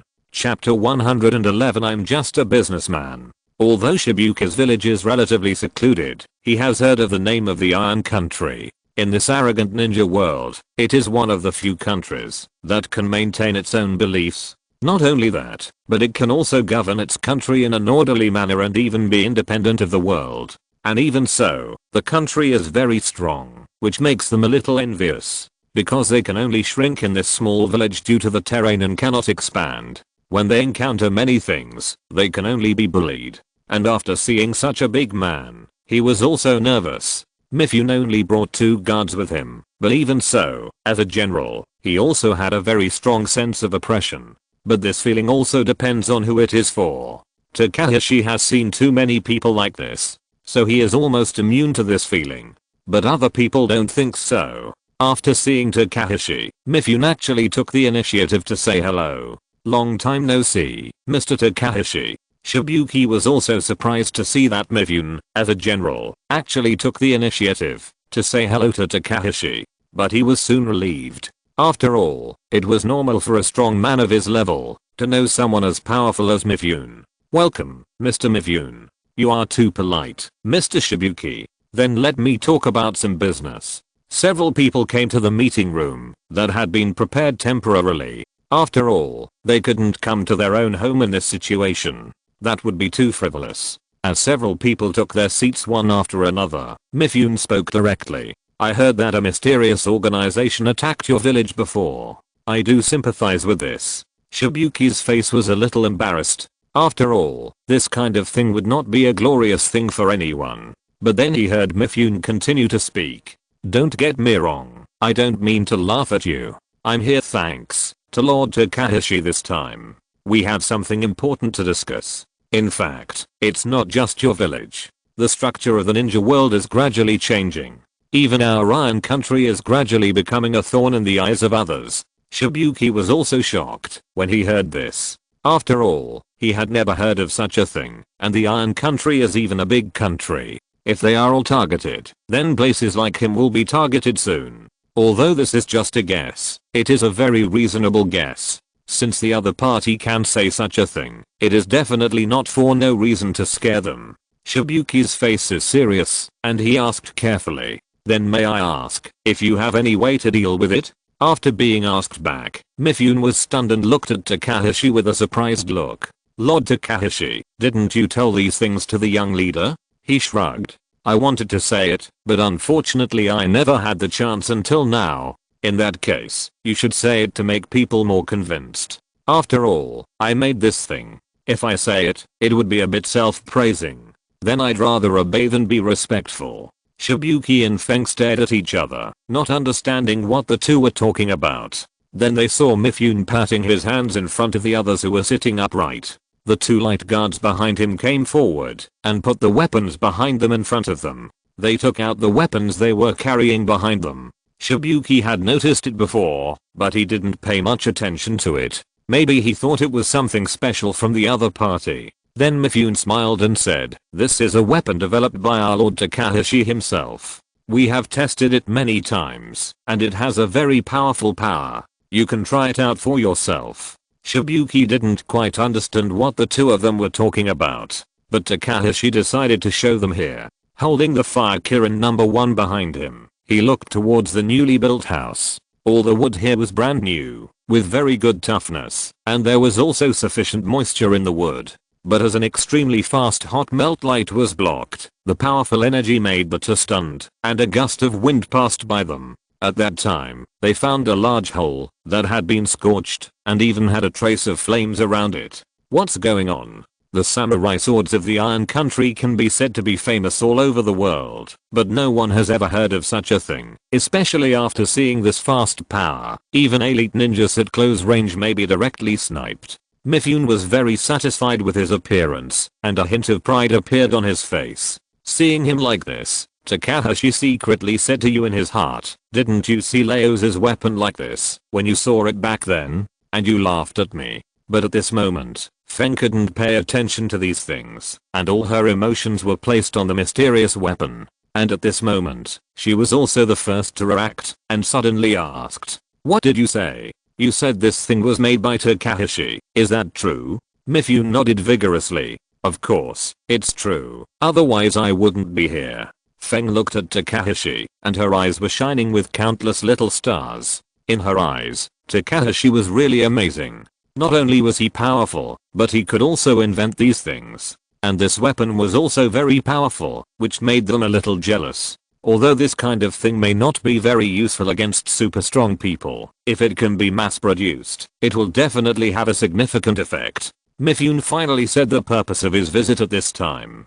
"Yes, I know that your defense is weak, so I'm here to help you, and it is more of a request from Lord Takahashi. He knows that you lack the means of defense, and his weapons are produced in our country. We have reached an arms treaty, so this matter is also being discussed with us. And you have seen our decision, otherwise I would not come here. If we can cooperate, then we will provide you with a lot of such weapons, and even help you provide some training facilities and methods. In contrast, we need to exchange some of the information you know. Don't worry, this will definitely not affect your friendship with other villages. It's up to you to figure out the details." Hearing this, Shibuki frowned. He is not good at making this so-called choice, because this kind of thing is too troublesome, and he also needs to consider all kinds of gains and losses. However, this weapon really makes him very excited. After thinking about it, he gritted his teeth, and decided to say, "Let me think about it again." Chapter 112 Learning to Control the Three Tails. He had only thought about this matter for about one night, but it felt like a long time had passed. He really couldn't figure out how he should solve it. Should he agree to Takahashi's request and play two sides with Konoha, or give up this particularly good opportunity that could make his village stronger and wait for Konoha's request? Both situations made him very uncomfortable. After a night of hard struggle, when Takahashi saw him the next day, he knew that he must have not slept well all night and had been thinking about this matter because of the two dark circles under his eyes. But Takahashi smiled secretly in his heart. The more troubled he was, the better, so that they would have a chance. When the few people met again the next day, Mifune's eyes also changed. He wanted to know more urgently. What exactly was he thinking? Because this matter did involve some of their interests, and since he had already known about this matter, they would definitely not let him refuse so easily. In short, whether he agreed or not, it would put a lot of pressure on him. He said that poor Shibuki didn't know about this matter. If he knew, he would definitely not agree to them. But these things are no longer important. He has already boarded the pirate ship and been tempted by the devil. He can't turn back. He looked at Takahashi and Mifune, and the two said heavily, "I promise you no problem. Instead of relying on those unreliable contracts, it is better to get the power in front of you." In fact, he is just a little timid, but it does not mean that he will sign such a verbal contract without much constraint efficiency. It's just sharing intelligence. Besides, who said that sharing intelligence must cooperate with them? Isn't it okay to have extra allies? There is no way. He can only rely on this reason to convince himself. After all, he must agree to this matter with the idea of completely breaking with Konoha. When he agreed, Mifune's face immediately looked much better. After all, if this is the case, many subsequent means will not be used. Several people don't have to tear their faces completely. And this is what Takahashi wants to see the most. Then Shibuki continued to ask, "Then when can we get these weapons, and how much can we get?" This is the most critical question. If they can't give them much, it doesn't make much sense. Then Takahashi gestured to him with a number.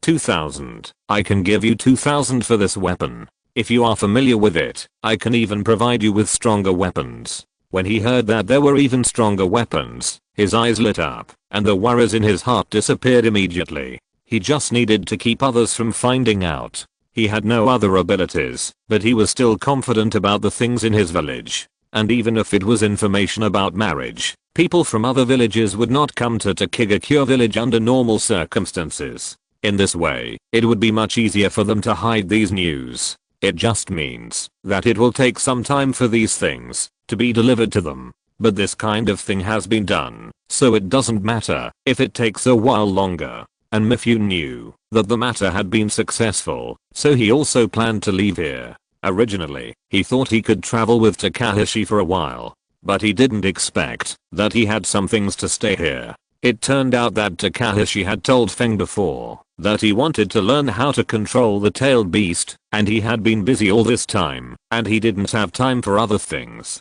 And now is the best time. If you don't learn now, I'm afraid it will take a long time later. In fact, it goes without saying that the best candidate to learn how to control the tail transformation is definitely the Eight Tails. I don't know where I went after the attack, and now I'm not sure if I'm dead or alive. Who knows what will happen? It's not realistic to go around the world to find him just to learn the tailed beast. So it's better to find a girl who can also transform into a tailed beast nearby, so it's easier to learn. And at least she looks more pleasing to the eye, which is better than a muscular uncle. After knowing this, Shibuki didn't object. It's better to create more opportunities for the two to meet alone. If Takashi can stay in their village, that would be what they want. But he also knew that this kind of thing is unlikely to happen, but he just thought about it. The two came to the waterfall. Feng has been practicing in this place all the time. The sound of the rushing water hitting the rocks can make her feel surprisingly serious. It's usually Takashi who is knowledgeable and knows everything, but this time there is finally something he doesn't understand. Feng pinched her waist with a proud look on her face. The so-called control of the tailed beast is very simple. You just need to communicate with it, and then use its power to help you. But there is a question I have always wanted to ask. You are not a Jinkriki. Why do you want to know how to control the tailed beast? This is actually just a method of mental control. Takashi smiled faintly. I said there is a beast in my heart. Do you believe it? A beast that can devour everything. Feng saw that Takashi did not want to say it and did not ask too much. It would be bad to know too much. Well, since you want to know, I will tell you the process of my understanding, although it may not be very useful. Then she sat down in front of Takashi, slowly closed her eyes, and could feel that her consciousness was gradually approaching the depths of her mind. Takashi could feel it, but this feeling was not easy to describe. It was a bit like sleeping. For a while, the form had already entered a very deep place. But deep in his heart, he was still awake. But this situation was a bit different from him, because all his tailed beasts were placed in the system. Then Feng saw a circle of red chakra on his body. This should be the resonance generated after he communicated with the tailed beast. But the problem now is that he can't communicate with the three-tailed beast. But at this moment, the three-tailed beast seemed to feel a little agitated in the chakra of the other tailed beast. At this moment, a more subtle chakra actually expanded in the body, and Takashi did not stop this feeling. Instead, he let it gradually spread along his body. A light red chakra continued to flow along his body, and he began to remember how to use this feeling to use this power. The illusion evil spirit deep in the system was still a little confused. But Takashi could feel the soul resonance of the existence in the depths, which was the connection between him and the three-tailed beast. Chapter 113 Orochimaru's Doubts. Using the resonance of power between the two-tailed beasts, he was able to draw out the connection between him and the three-tailed beast. Although this was somewhat out of his initial expectation, he was still able to use the tail chakra. He was a little happy in his heart. After all, this was the chakra of the tailed beast. Although he didn't want to turn into that big monster, being able to have this chakra coat could also provide him with strong power. Now, basically according to his consumption, he could attack recklessly, and the three-tailed beast could actually feel the chakra of the tailed beast, so when he moved, Feng could also feel it. At this time, Gaio was still immersed in his own world and did not notice that the little girl next to him had already opened her eyes. Well, she opened her mouth and looked at the familiar red chakra flow on Takashi's body in disbelief. This kind of thing is more familiar than their help. What a joke. How could this happen? Could it be that there is really a beast in his heart?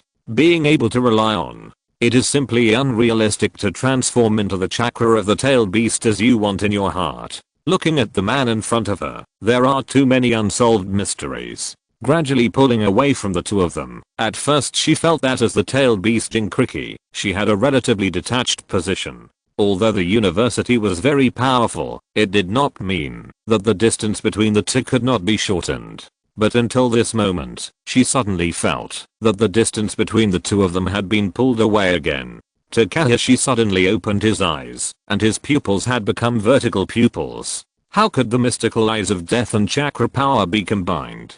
That look looked very strange. The little girl beside her trembled suddenly, and then Takashi noticed that he quickly recovered his power. Is it not scary? It's okay, but the beast in your heart is really powerful.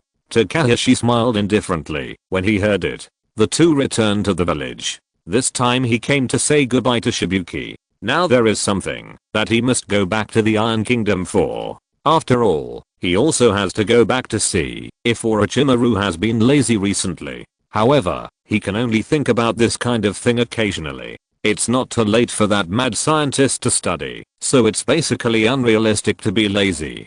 Before Mifune left, he explained it to him. He would come to the iron pot to take a closer look at the weapon and see if there was any room for improvement. After all, this matter was not simple, and it involved many things. And the most important thing was that he heard from Mifune that Leia's group of guys actually set their sights on them, and they invaded, but were all killed. But when he heard this, he didn't know whether to laugh or what. His weapon was very useful, which made him very proud and highly recognized by the Iron Country. But at the same time, his weapon also caused a lot of killing. But there was no way. This was a necessary stage to realize his ideal, and the people who died now would be the cornerstone of the future. Although his thoughts were gradually becoming more and more terrifying, his plan had already begun. Just like a train moving forward, the wheels could not stop at all. When he came to the Iron Country, after experiencing the last incident, many people naturally knew the effect of his weapon.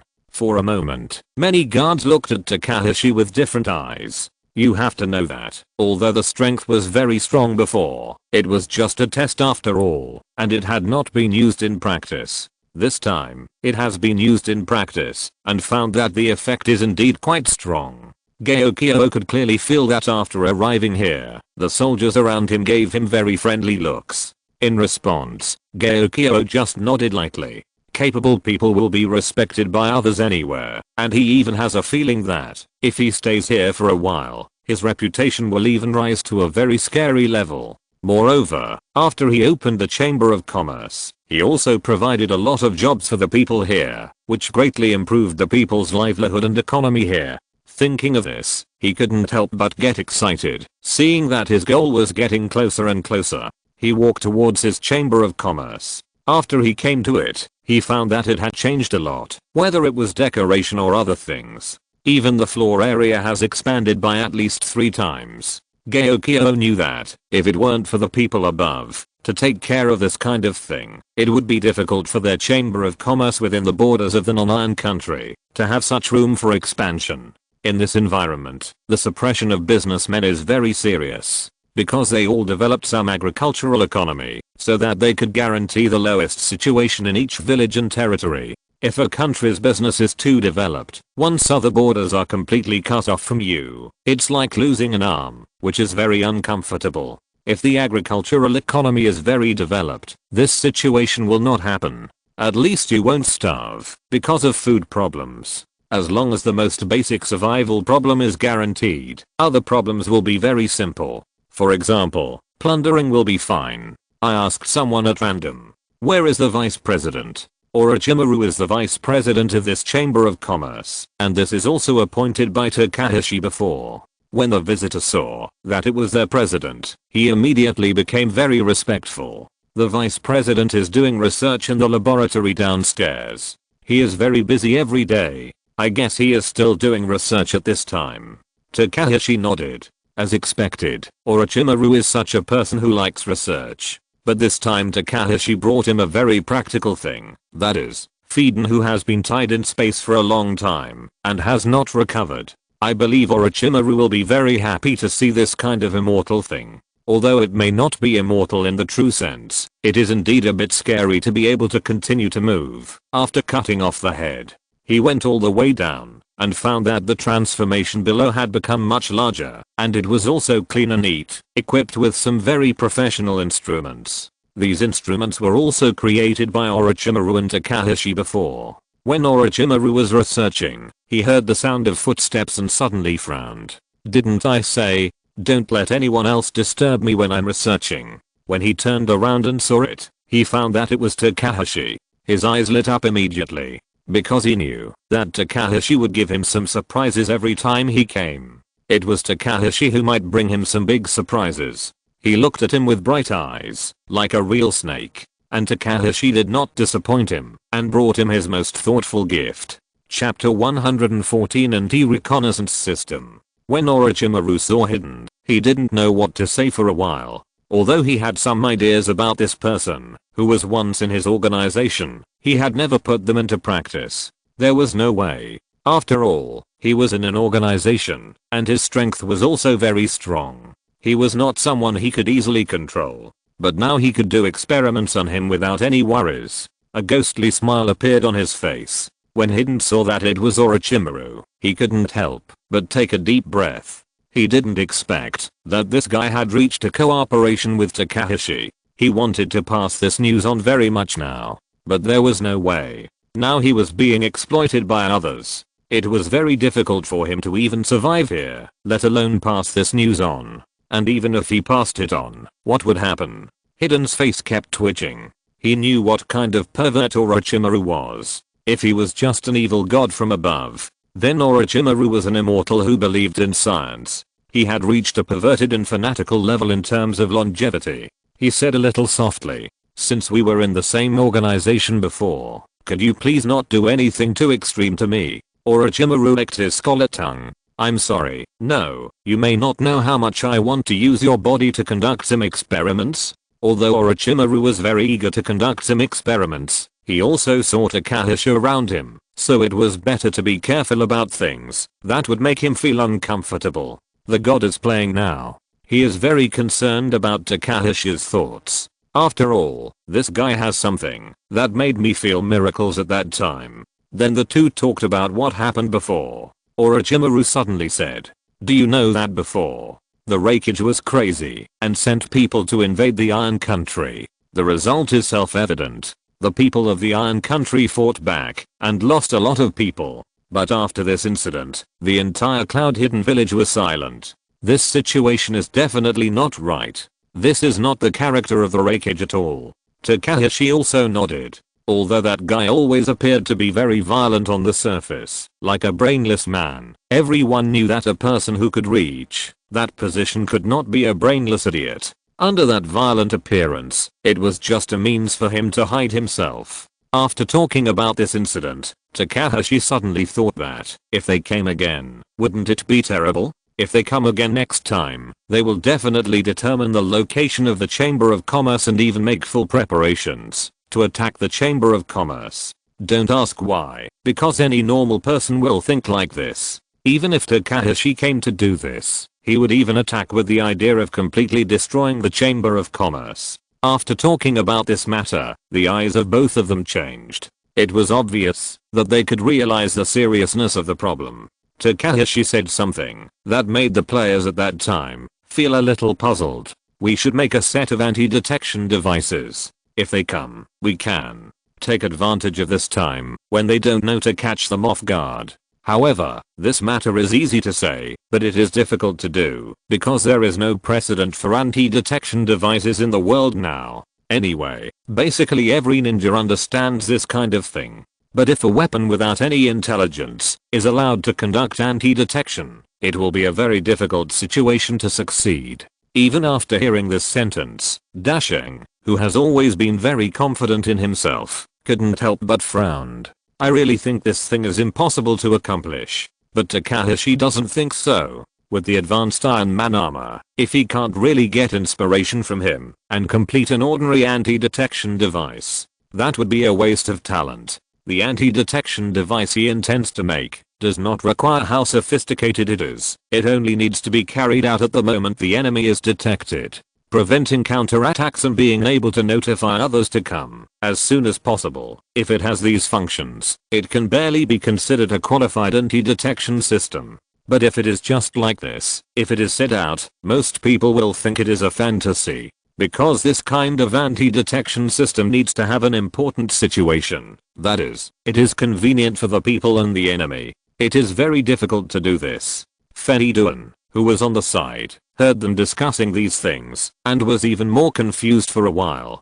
But for some reason, a chill suddenly rose in his heart. What they said made Feniduan subconsciously feel a little fear. And this is indeed right. Because this thing is even a great invention that changes a human world. If every village can have this kind of anti-detection system for keeping documents, it will raise the security and efficiency to a very high level. But this kind of thing is obviously unrealistic. Now Takashi does not plan to apply this thing too widely for the time being. He only plans to apply the detection system to their Chamber of Commerce for now. If there is a chance to promote it in the future, it will be a matter of time. But one thing is certain, he will hardly use this thing in Konoha village.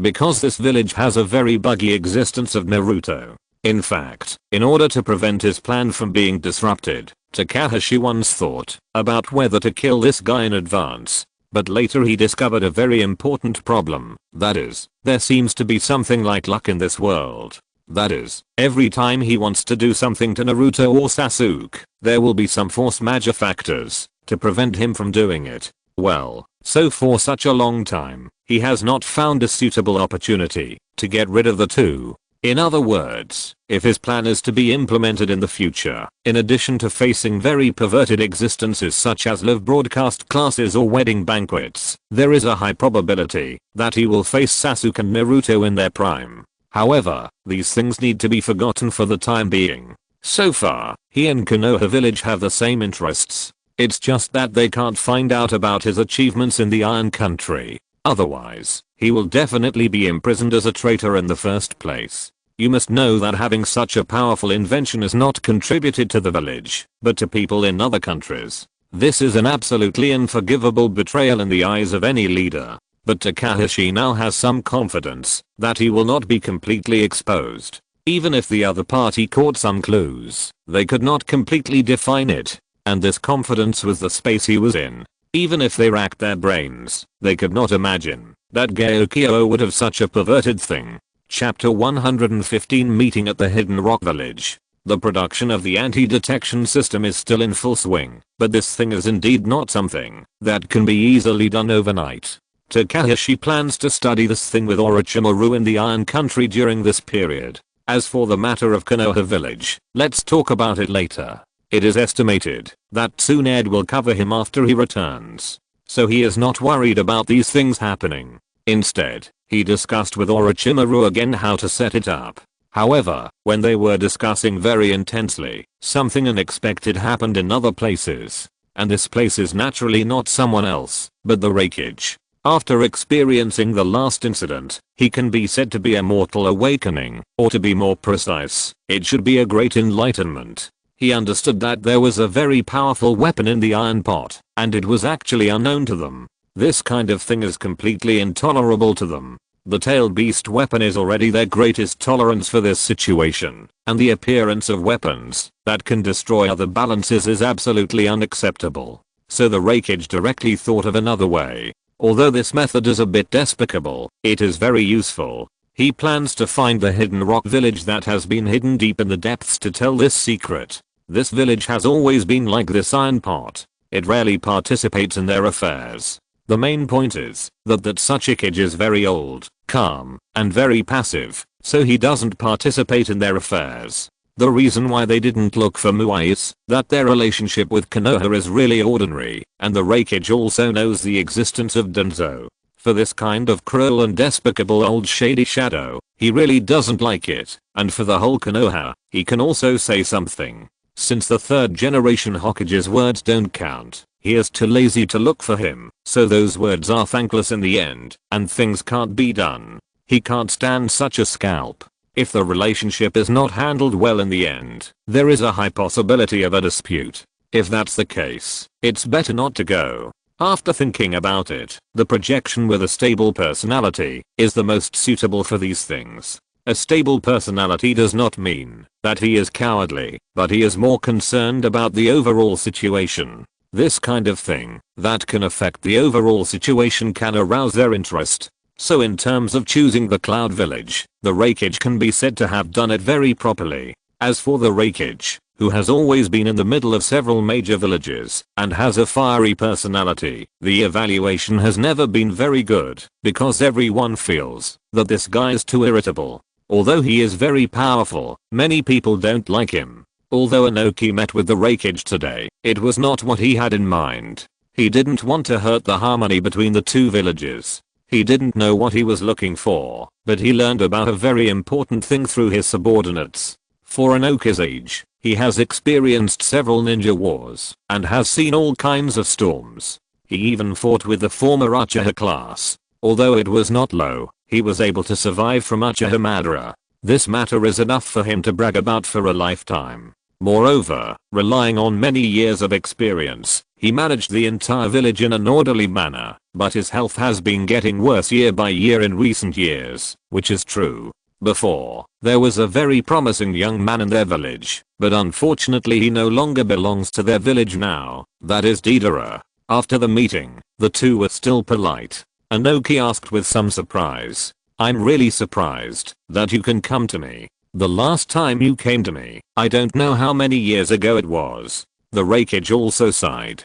"Time is indeed done for giving, but I'm not here to reminisce with you this time, but I have something very important to tell you.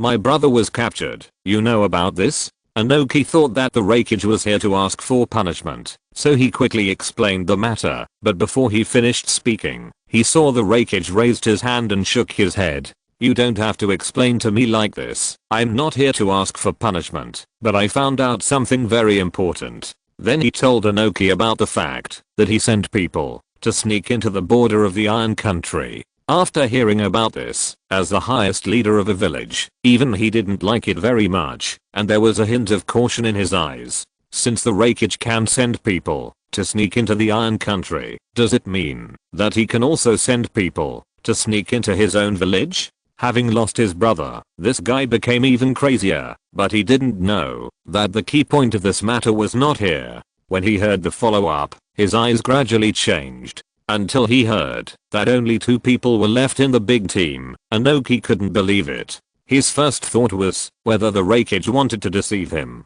But then he thought again, no matter how reckless this guy was, he would not use such an exaggerated thing to deceive him. Then he continued to ask, "Although the situation you just described is very detailed, I have never seen the thing you said. It is indeed a bit unbelievable. As a very elite ninja in your village, you were almost wiped out. This kind of thing is hard for anyone to believe." The Raikage nodded.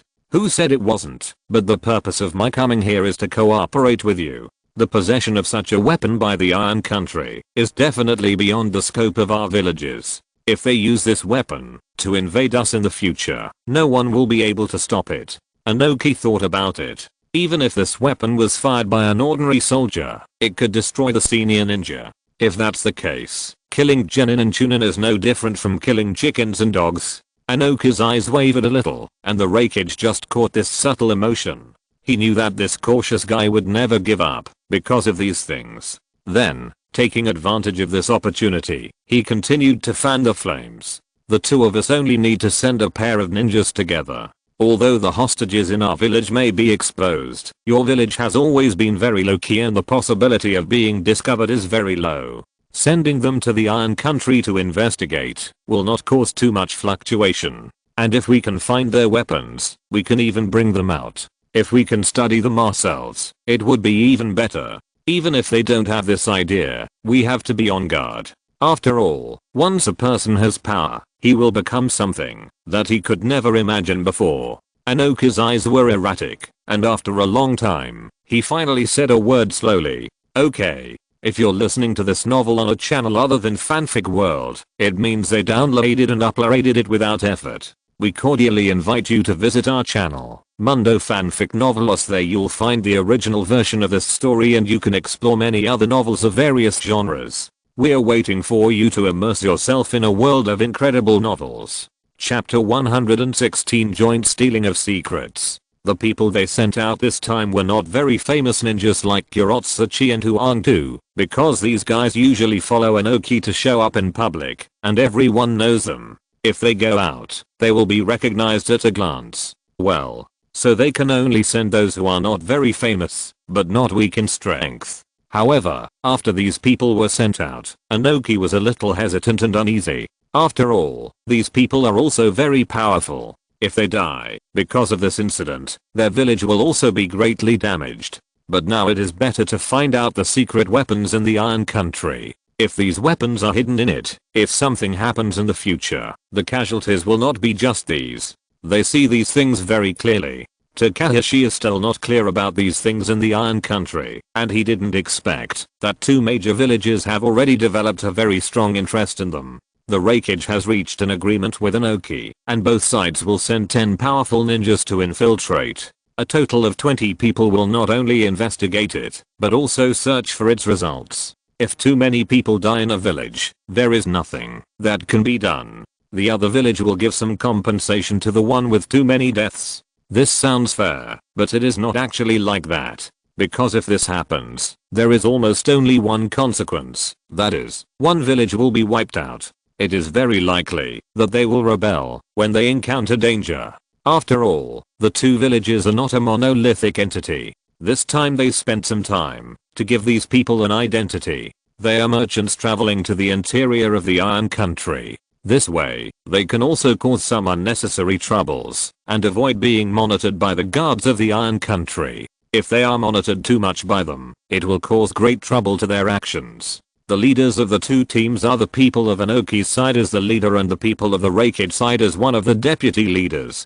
The leader of Anoki's side is called Hui, and he is also in the village. An experienced ninja who has been carrying out missions for many years.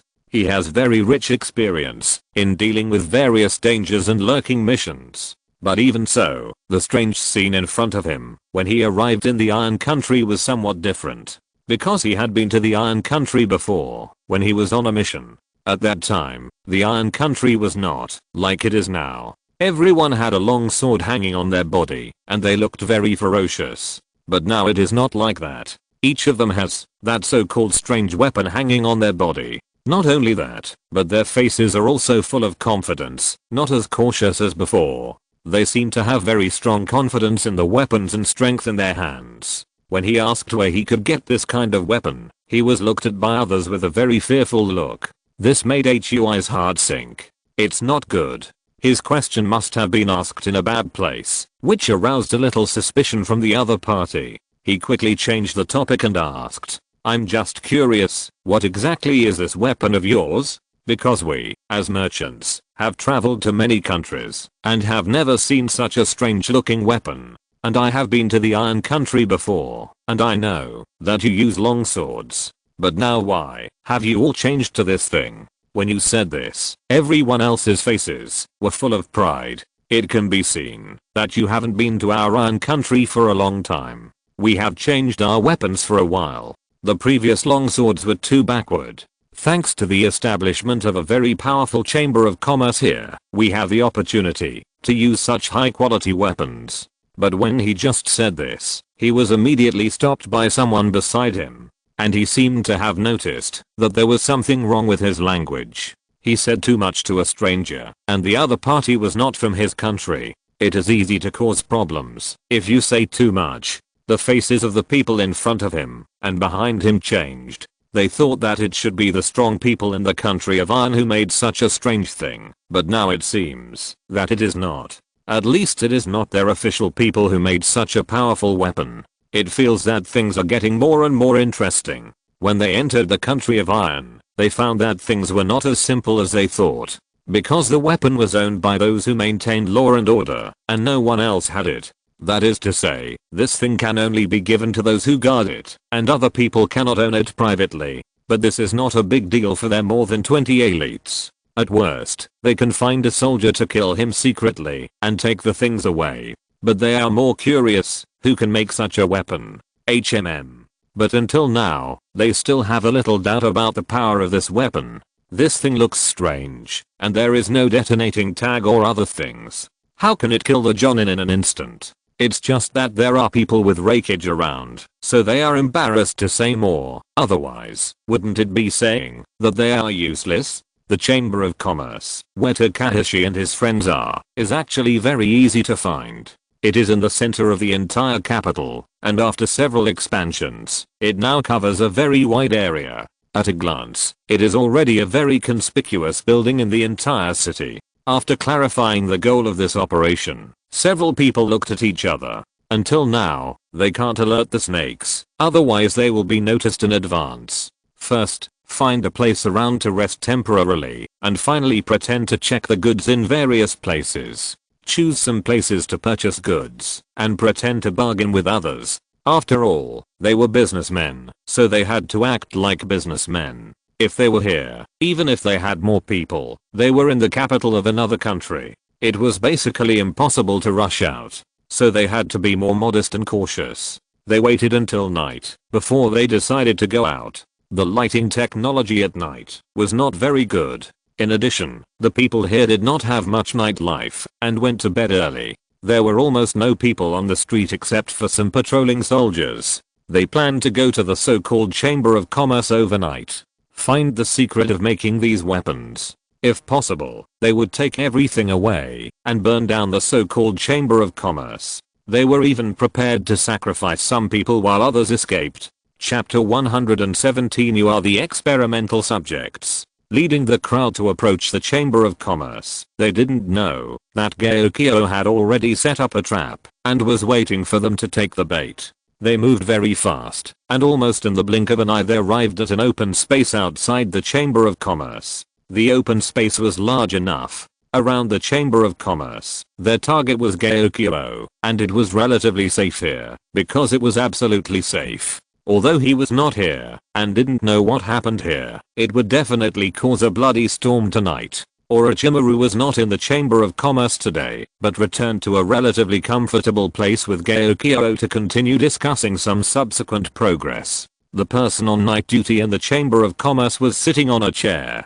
Gray and his men came quietly to the person on duty in the Chamber of Commerce. The person on duty here had fallen asleep, and didn't know that there was danger approaching him. Gray gently patted his shoulder, and the man was startled.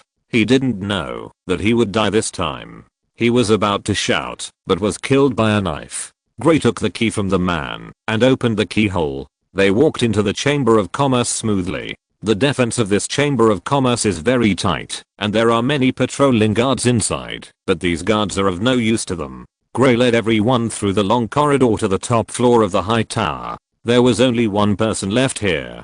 Gray looked around and made sure there were no guards around, so he took the man out of his arms. As soon as they entered this place, they suddenly felt their hearts beating wildly, as if something bad was about to happen.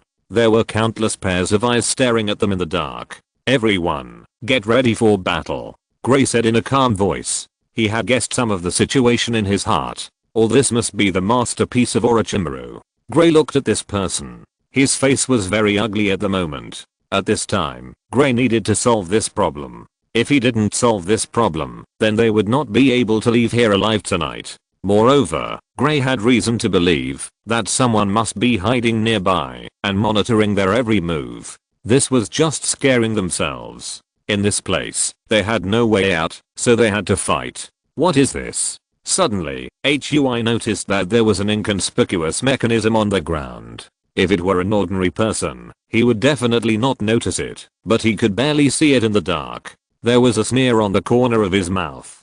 Could this obvious mechanism also be used against them? But then he couldn't laugh anymore, because when Hui led a few people to approach, they suddenly heard the sound of gears moving. The sound was very small, but it was clearly heard by Hui and his people. Look, what's over there? Hui led a few people and immediately ran towards the place where the sound came from. The display screen showed dense data, and many red numbers kept rolling.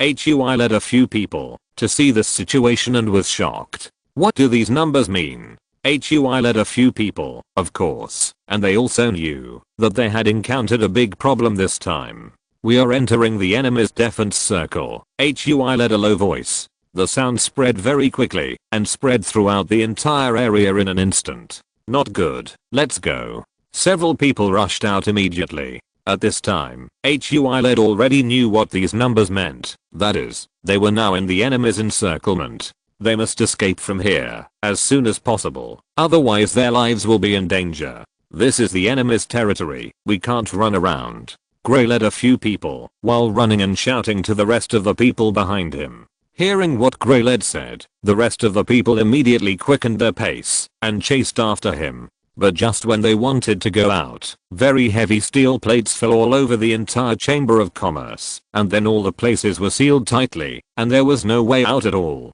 What's going on here? Gray led the others looked extremely ugly when they looked at these thick steel plates. It should be that the enemy has already planned it, but the steel here is very strong, and we can't destroy it at all. Gray led the others looked extremely cold. We must find a way to leave here. Gray led gritted his teeth and said, yes, we must leave here. After saying this, several people were ready to take action. But just when they were about to act, suddenly countless flames appeared around the entire chamber of commerce, and these flames emitted a dazzling light under the night.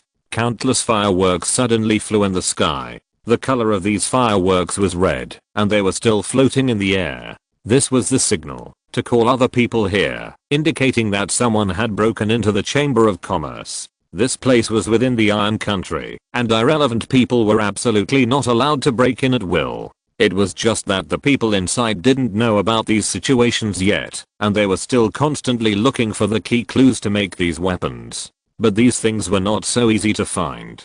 They were all confirmed in their minds by the two people at that time, One and Gaokyo. Only by putting them in the brain was the safest thing. Since we know that this thing is favored by the Iron Country, how could we be so stupid to use so many paper materials? If the people of Tishiguro cross the river and demolish the bridge one day, and this information is taken away by them, Gaokyo and others will have no advantage at all. But this kind of thing is unknown to this group of people, and what they don't know is how terrible things will be waiting for them in the future. There was a gate in front of them, with a row of black muzzles on it, and a very thin layer of black gauze covering the muzzles, which was impossible to see at night. In the dark, no one was allowed to approach. During this period of time, Gaokyo and Shenwen worked hard and finally developed an anti-detection system. However, although it was said that the T was just some simple infrared warnings, they could not experience it, because this infrared light was not something that could be detected by the naked eye. Even if they touched these things, they would not be alert at all, but would be very careless and feel that there was no danger. As the leader, Hui was the one who commanded the overall situation, and he did not need to do everything himself. Just find two people to check if there was any mechanism, and a very unlucky guy came forward and encountered the so-called mechanism. The person who was exploring in the front was directly tested by infrared at the edge of the gate. A row of black muzzles above the gate suddenly shot out light, shooting a person in front into a sieve. At this time, everyone realized that this was not a joke. Chapter 118, Subjugation. It was completely destroyed in just a moment, and they didn't even have time to react. This power and speed simply made them a little ashamed.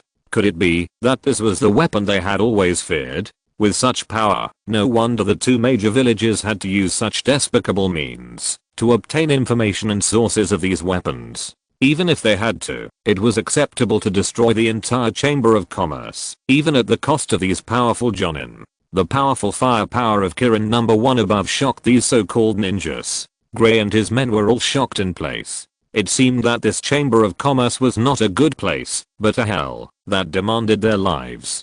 Their faces turned pale. In this situation, they had no way out and could only fight to the death. Gray and his men looked at each other and saw despair and anger in each other's eyes. They didn't expect that such a small chamber of commerce would actually hide such a dragon and crouching tiger. This was simply unexpected. Such strength was hidden in this chamber of commerce. Hui gritted his teeth and drew out all the weapons on his waist. They were all masters among the ninjas, and their strength should not be underestimated. Each of them had his own set of killer moves. At this time, they could not think too much. Even if they made a big noise, they had to destroy this place first, otherwise they didn't know how many more people would die here. Suddenly, one person began to make a seal, intending to destroy this place directly with Earth Escape, but was stopped by a person from the Hidden Cloud Village. They had not yet obtained what they wanted, and they could not let the people from the Inoki village completely destroy this place. The two sides had some disputes over this issue, but the stalemate lasted less than a minute, and the people on the Inoki side chose to compromise. After all, one side had to give in at this time, otherwise it would slow down the progress. At this time, the people from the Hidden Cloud village also began to move. They all put their palms on the ground, and then a huge airflow emerged. The ninjas from the Hidden Cloud village disappeared one after another, and when they appeared again, they had already arrived in the air. There was a huge ball of lightning on the palm of each of their hands, emitting a dazzling light. A large number of ninjas shot the lightning in their hands at Kirin number 1 below. Although they seemed small, those lightning balls carried strong shock waves, as if they were going to destroy everything. Everyone became nervous. Their hearts were about to jump out of their throats. If they couldn't break the door open, they were afraid that those strange rays would attack them again. Boom boom boom. A series of explosions sounded, and Kirin number 1 was blown away more than 10 meters. Kirin number 1 was blown away, and the ground there also cracked. A lot of soil was raised, like flowers scattered by a fairy, and Kirin number 1 was buried in the soil. Looking at this scene, the ninjas of the Hidden Cloud village showed a satisfied look. They thought they were doing the right thing, but they didn't dare to take it lightly. After entering the Iron Gate, everyone did not see the scene they wanted, but they saw a door with the word danger written on it on the left side of the house. Gray was a little confused, so he quickly asked someone to go online and take a look. As a result, when he opened the door, he found that, although it was not a place to store drawings, it was an ammunition depot for other unfinished Fire Kirin no 1s. Everyone was stunned. There were still many unfinished Fire Kirin no 1s, which made everyone very happy. In this way, even if they couldn't get the drawings, they could use these things to go back and report. At this moment, everyone's attention was also attracted by these unfinished Fire Kirin no 1s.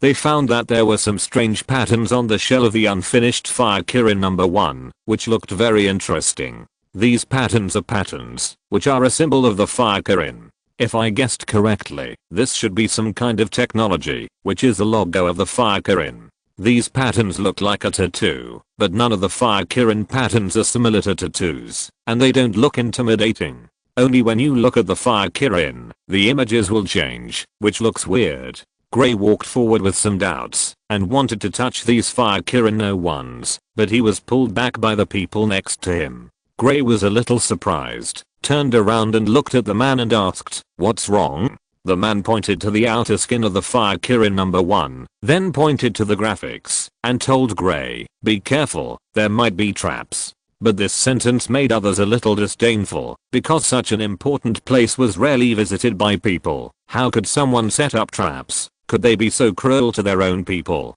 But what the man said was not without reason. They had already investigated the situation here before coming, and there really would be no one coming to these places, and there might be some kind of trap. Gray couldn't help but smile. That's right. It's better to be careful than to be safe. After saying that, Gray led the others to the Fire Kirin number 1, constantly looking for signs of traps around. Gray carefully checked, and found that there were indeed no traps in the Fire Kirin number 1, so he pressed his palm on the outer shell of the Fire Kirin number 1. The shell of the Fire Kirin number 1 was not as hard as imagined, and it was even very light. I don't know how this thing can emit such a powerful power, but just when he let down his guard, a guy in the Hidden Cloud village couldn't control his desire and actually reached out to pick up a Fire Kirin number 1. Then he gestured to everyone, looking a little proud. "No matter how good your protection is, we can still invade and rob you of your things."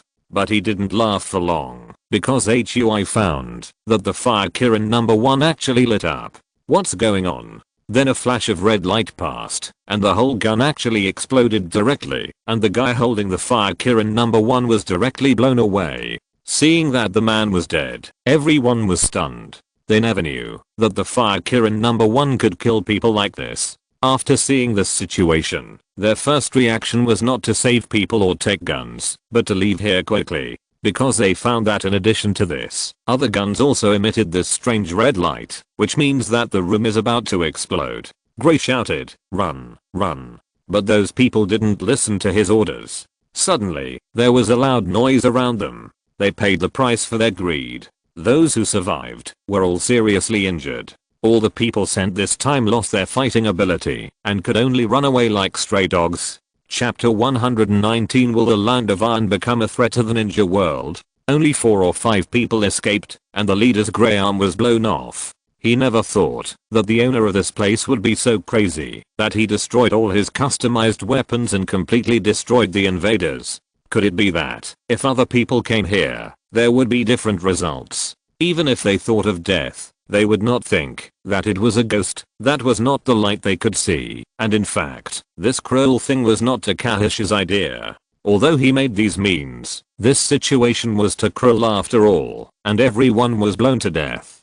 But the Great Snake King would not care about these things. Once someone wanted to break in and cause harm to his scientific research results, he would definitely not let the other party go, even if he killed them all. It can only be said that these guys are too unlucky to encounter these perverted people. Otherwise, there might be a glimmer of hope in the chaos. This time, almost all the people in the hidden cloud village were dead, and all those who ran out were Anoka's people. The next day, Takashi was a little surprised when he learned about this. He didn't expect Orochimaru to make such a cruel decision. However, the main reason why he could blow up the entire arsenal without cherishing it was actually because of these weapons. They are not worth a lot of money. Even now that their skills have become much more sophisticated, they have become very cheap.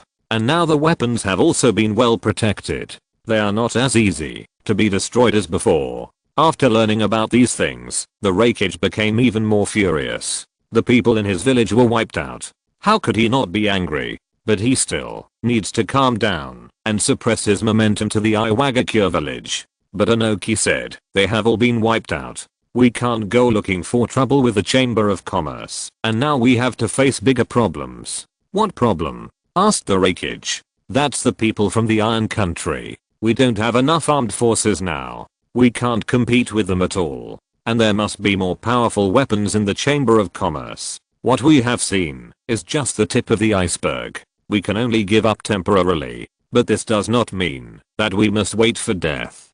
People like them who have secret weapons and are full of threats should be dealt with by everyone together. I know this. We don't have such power now. I think everyone should be very clear about this. If everyone knows about this, we don't need to take action. Hearing the words of the Raikage, Anoka's face changed slightly. But he continued, yes, but I believe everyone is also very clear that this matter cannot be concealed for too long, and we can also use this time to do something. Wait until this period of time is over, and then fight with them. I think this is a very reasonable plan.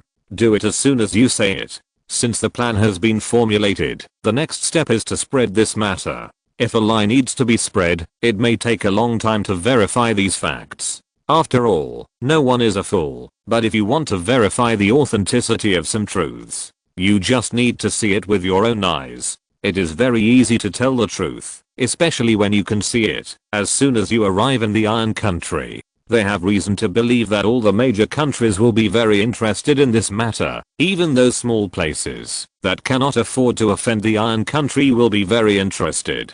They even believe that many people will not hesitate to have some conflicts with the people of the Iron Country in order to verify this fact. Since you don't want to make your own technology public, let everyone know about the existence of this matter.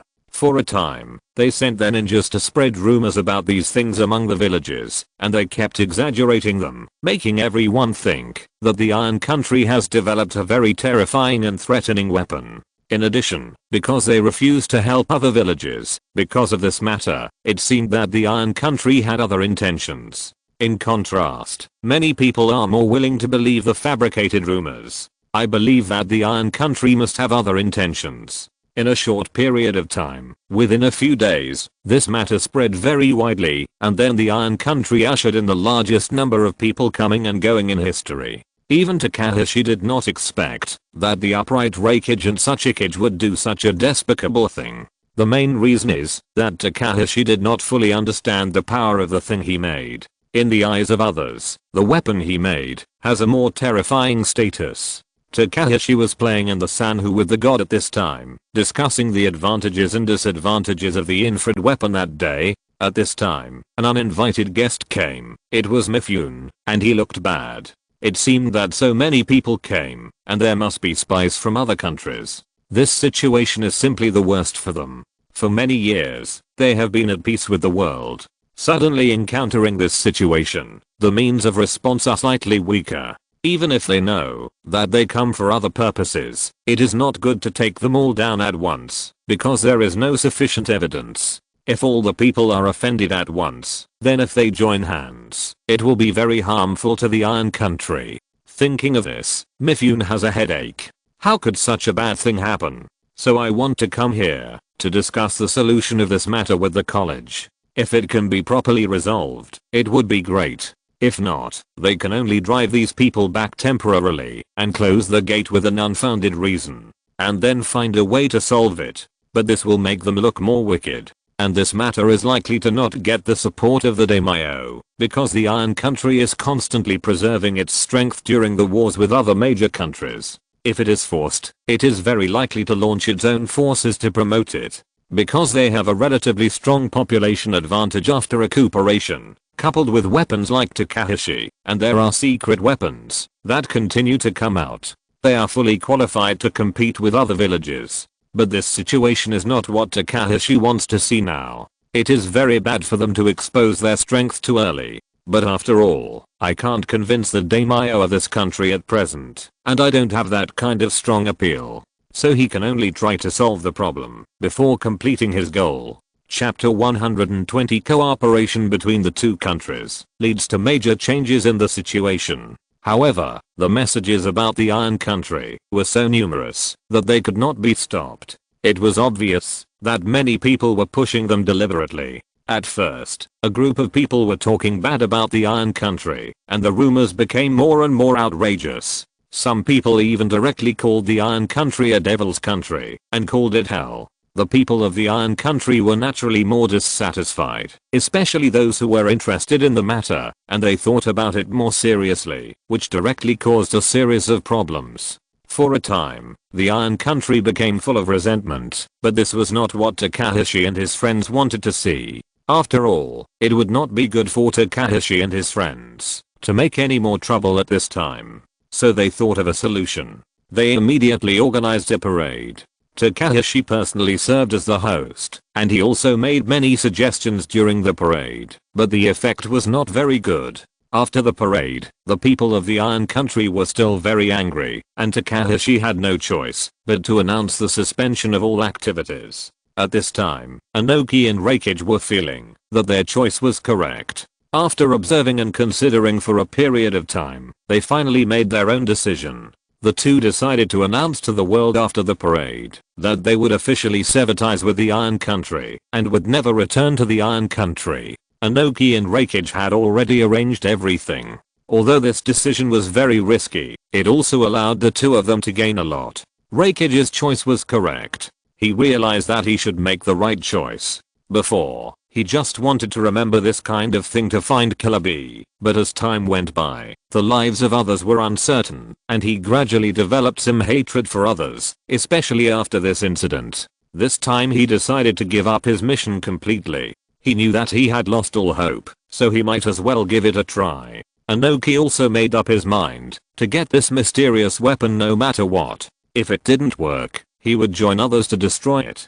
At the same time, they also announced something more important. They planned to announce the cooperation between the Hidden Cloud Village and the Hidden Rock Village, and even build an information sharing office. If others want to join, they must have the same goal, which is to target the Iron Country together. In this case, it is equivalent to the joint attack of the Cloud Village and the Rock Village, and then the Iron Country will become more difficult. Moreover, the two families also communicated with each other on this matter, and there was another important reason in such a matter, that is, they wanted to use this plan to make the entire Iron Country secret public.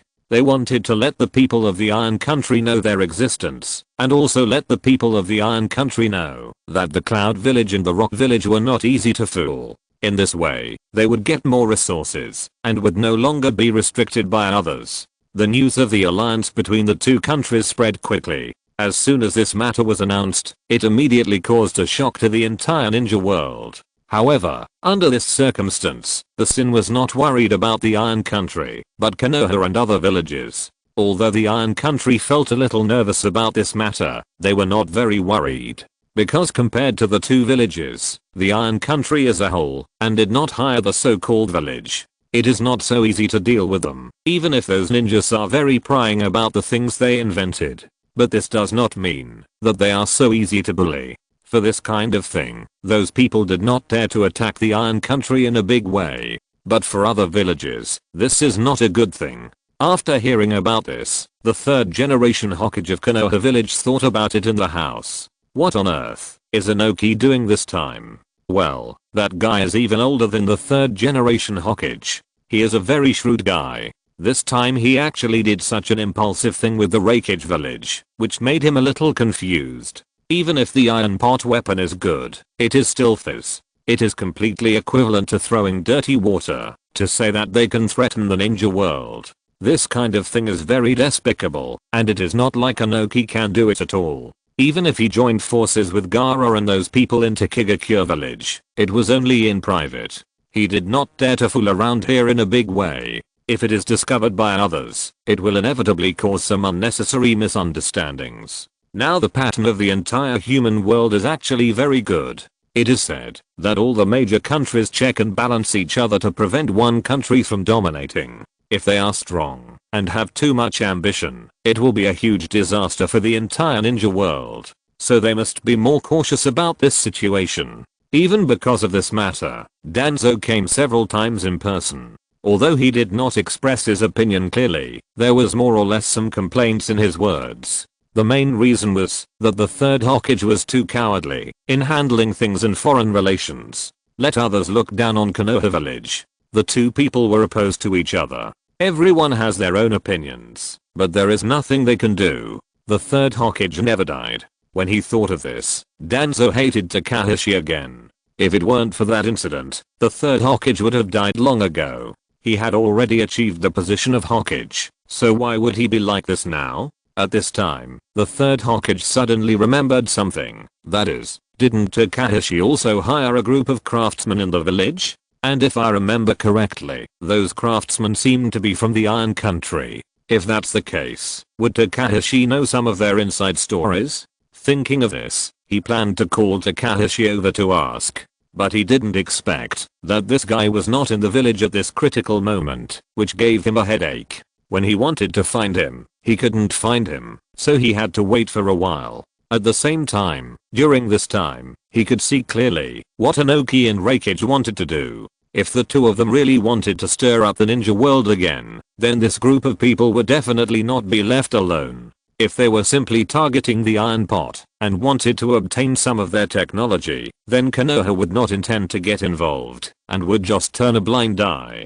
As for Gaara's side, let alone, he was a new official, and he didn't even know how to save the accident in his village, so where did he get the energy to do these crooked things? The reason why the third Hokage chose to cooperate with Gaara before was mainly because he felt that this back was very safe. He would not be completely blinded by some immediate interests. If Gaara also got involved in this matter, the copycat Hokage would even consider ending cooperation with the Sand village completely. He didn't want to be with a crazy warmonger. Speaking of this matter, it was mainly because of Danzo. For some reason, this guy seemed to be very interested in the technology of the Iron Kingdom. He always wanted the third Hokage to participate in it, and he also wanted to benefit from it. This is simply trying to treat the people of other villages as fools. The fake Hokage suddenly thought of this situation in the fog. If Danzo became the Hokage, it would be very likely to happen. Thinking of this, he became more determined that he couldn't let this guy become the Hokage. But worse things are actually behind. If the two great powers are not in collusion with each other, the influence of many things they say will increase exponentially. And the worst thing at this time is that Danzo actually came out here and found the third Hokage with an angry face. The third Hokage didn't know what was going on and asked with some confusion, "What happened again? What can make you so angry?" Only at this time did Danzo begin to explain. Then he threw a scroll with dense information written on it. He said unhappily, "Maybe only Amuai village doesn't know about this. Everyone else knows it before us." The fake Hokage opened the scroll without knowing why and found that what was written on it was actually about the hidden mist village. In addition, there was a word he didn't want to see, officially the land of rain. After reading it at a glance, a trace of cold sweat appeared on the face of the third Hokage because the things described on it were too shocking. Then when he saw the end, he exclaimed and asked, "Where did you get this information from? Didn't you hear it from someone? Or did you get accurate information by sneaking into their country?" Danzo moved suddenly, quickly came to the third Hokage, and said angrily, "What, are you kidding? Would I be that kind of person? I'm afraid that only our Konoha village doesn't know all the news here. The damned land of rain is probably going to play all of us around." The news written on it really made them a little overwhelmed because it actually said that the land of rain was going to merge with the hidden mist village. That's right, it's not a merger between two countries, but a merger between a small country and a village. This kind of thing is unheard of, even unprecedented. The last merger between countries happened many years ago. Since the Ninja World War laid the foundation for the entire situation, this kind of thing has basically never been seen again. Now such a thing actually happened, and what makes them most nervous is that it has been so long, and they finally got the news after they have completely merged. I'm afraid that it's not just their Konoha village, even other villages should have received the news at about the same time. In fact, a long time ago, they had already suspected some doubts about Yuzugo, because this small country is indeed a bit weird, and many things are not carried out according to the usual rules, which has always made him suspicious. But he has never been able to come to them to investigate. But the third generation of Hokage has received some news, which may be Jiraiya's apprentice who made a move. Originally, I thought that, if I have time in the future, I would let Jiraiya go there. If the master and the apprentice were allowed to meet, perhaps things could turn around. If they hadn't had this mentality, the matter would have been delayed again and again until now.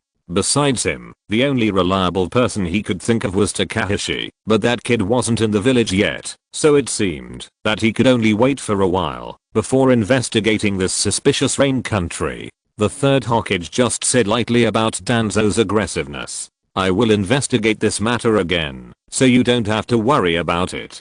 This was actually in order to expel him. Of course, a man of Danzo's age could hear it, but at this time, he didn't show too much unhappiness. Although the two were ninjas of the same period, their philosophies were very different. Even now, the third Hokage was a little afraid of this guy. If it was in the past, he would probably think that after all, it was a peaceful time and this guy couldn't cause any big waves. But now the situation began to become turbulent, and even he had to be careful of this guy. At this moment, in the hidden mist village, something that no one else could imagine was happening.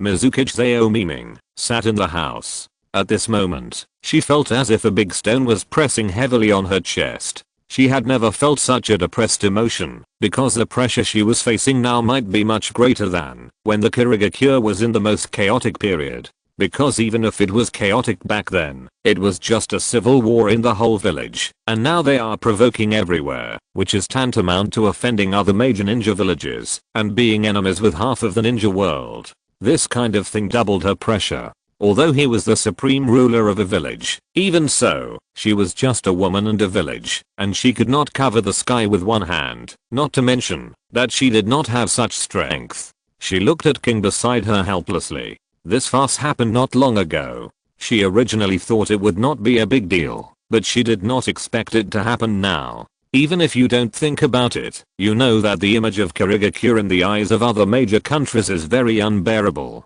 And to unite with a small country that you don't know why, this kind of behavior is simply a bit confusing. But there is no way. Terumi has gone further and further on a road of no return. The cause of the incident has to be mentioned before. For some reasons, King was bewitched by Uchiha Obito. Although the most specific reasons were unknown to others, he helped Uchiha Obito to do the stupid thing of capturing the six-tailed beast. But this is not the end. The key result is that the operation still failed, allowing the six-tailed beast to successfully escape the capture range of the Hidden Mist village. After this happened, the Mizukage knew that he was extremely angry. But then when she saw Uchiha Obito, of course, he did not appear as Obito at the time, but as Uchiha Madara, and not only that, he also brought the 6 heavenly ways with him. Originally, the Mizukage had already reported it, and at worst, he would fight with the mentality of dying together with them. Chapter 121 Court. But as they fought, they found that they had no qualifications to fight to the death with the other party. The difference in strength between the two sides was not a little bit. At that time, the whole village was under the control of the other party. If they dared to make any unusual moves, Shyandao would directly release the Super Shinra Tensei and destroy the whole village. This behavior made the Mizukage a little afraid. As a shadow, he naturally put the lives of the villagers first. If everyone was destroyed, he would bear an indelible responsibility. And this was just their first step. Use force to make the Mizukage realize how big the gap between the two sides' strength is. Although the Mizukage did not believe that Uchiha Madara, who had been dead for many years, could be resurrected, he was very hesitant after seeing the strength of Uchiha Obito. This power really surpassed any Uchiha clan member he had seen before. The Samsara possessed by the 6 people of Shyandao was even more shocking. It was originally very rare for one person to have it, but the other side actually had all 6 people. The strong chakra oppression released from his body made everyone breathless. The strong force oppression made the Mizukage a little powerless. And this is just the beginning of forgetting. Give a big stick, then give a sweet date. This is the best method that has never changed. Just after the force warning, Uchiha Obito began to tell the purpose of their visit this time. But to say that the Kirigakure village and the Rain country have united with each other, Suwang's expression was very surprised. With such a strong strength, let alone the Kirigakure village, even the entire ninja world, no village can stop the footsteps of the 6 people of Shyandao. And such a person actually wants to cooperate with their village. If there is no doubt in their hearts, it would be strange. And then Uchiha Obito began to tell the secrets of other villages. Because among the several villages, only the Kirigakure village has not offended anyone, because the previous things have offended other major countries and border villages too badly, so it has been recuperating for so many years. There is no energy to offend others, and I don't want to ruin my reputation, that has finally improved. Therefore, many things have not been done, and have not planted too many ninjas to other countries and villages to plan intelligence. What I'm afraid of is to offend people too much, and then cause friction again. However, the most direct result of this situation is that the intelligence capability of the entire village has declined a lot. It is not possible to understand what is happening in all places at the first time. However, even so, these costs are what they must bear. It's just that recently, due to some major changes, the disappearance of the 8 tails has gradually made the Reikage lose his mind and do a series of extraordinary things. In addition, Takashi's layout and the Reikage are in conflict, which has begun to cause a huge change. But more of these changes are in secret and have not been exerted on the surface. So the Kirigakure village does not understand this kind of thing. Although they have heard some, they can't know it for sure. However, these things feel that they have nothing to do with them, so they simply don't participate in them and just don't care about it. However, this attitude of not caring about it is obviously no longer practical until it is said that even Konoha village has begun to form a coalition. In other words, if this continues, their village is likely to be independent. If that happens, after a war really breaks out, their village will be in a very passive position, because without the support of joint intelligence, both combat effectiveness and intelligence capabilities will decline a lot. This situation will have the clearest gap after the war. Uchiha Obito sat in the position that should have been the Mizukage, talking freely, with a very arrogant look and a rather disdainful tone. However, these words deeply hurt the Mizukage's heart. On one hand, there was the threat from the people in the village, and on the other hand, there were other villages that were double-faced. Under this situation, the Mizukage chose to compromise, and this result was naturally what Nagato and Uchiha Obito wanted to see. The two smiled at each other, knowing that this matter was handled very properly and had been more than half successful. The Mizukage took a deep breath. Now you can remove all the people deployed around our village. No problem. Uchiha Obito laughed. If Takashi saw this scene, he would definitely be shocked, because this was not the same as the Uchiha Obito he knew before. To be able to use such means, it was obvious that he had a high IQ. He was not a monster who would lose his mind as soon as he saw Kakashi or mentioned Rin. However, this situation was actually mostly due to Takashi because of his participation. The task of recovering the tailed beasts became very difficult for the entire organization, and not only that, but also the loss of soldiers and generals. This made them deeply realize that with this guy, the difficulty of completing their tasks would be much higher. The most important thing is that they inquired about a very important piece of news. Even other ninja villages send countless ninjas, but did not inquire about it. But now Uchiha Obito knows it. That is, the Fire Kirin #1 of the Iron Country was actually made by Takashi, but they did not spread this kind of thing because they knew that such a groundbreaking news would not be believed. And once this happens, I'm afraid that Konoha village, which is not equipped with such weapons, will also be equipped with more powerful weapons because of the promotion of this news. This situation is obviously more disadvantageous to them. Although I don't know what medicine Takashi is selling in the lake, he chose the Iron Country instead of Konoha village. But as long as he doesn't help Konoha, it's good news. Just not spreading this news on a large scale does not mean that Uchiha Obito has mastered such important news and sits and waits for death. He has asked someone to contact Danzo overnight and spread the news back. Danzo was now facing the person who sent him the message. He took a look at the note and then it turned into a ball of powder in his hand, and the ninja who sent the letter was also killed by Danzo. Only the dead can keep the secret completely. Then two people came in and carried the dead messenger away. The whole process was silent, as if they were used to it. Danzo's eyes gradually showed a smile. He had been looking for this opportunity for a long time, but he didn't expect it to be delivered to him like this. Although he didn't know who sent him this message, because there was no contact person on it, the messenger didn't say a word. No matter what he was asked, he didn't say a word. Seeing that he couldn't force any information out, he might as well just kill him. Danzo muttered to himself. I finally caught him. Konoha flash. Takashi was still in the Iron Kingdom and continued to study their anti-missile system with Orochimaru.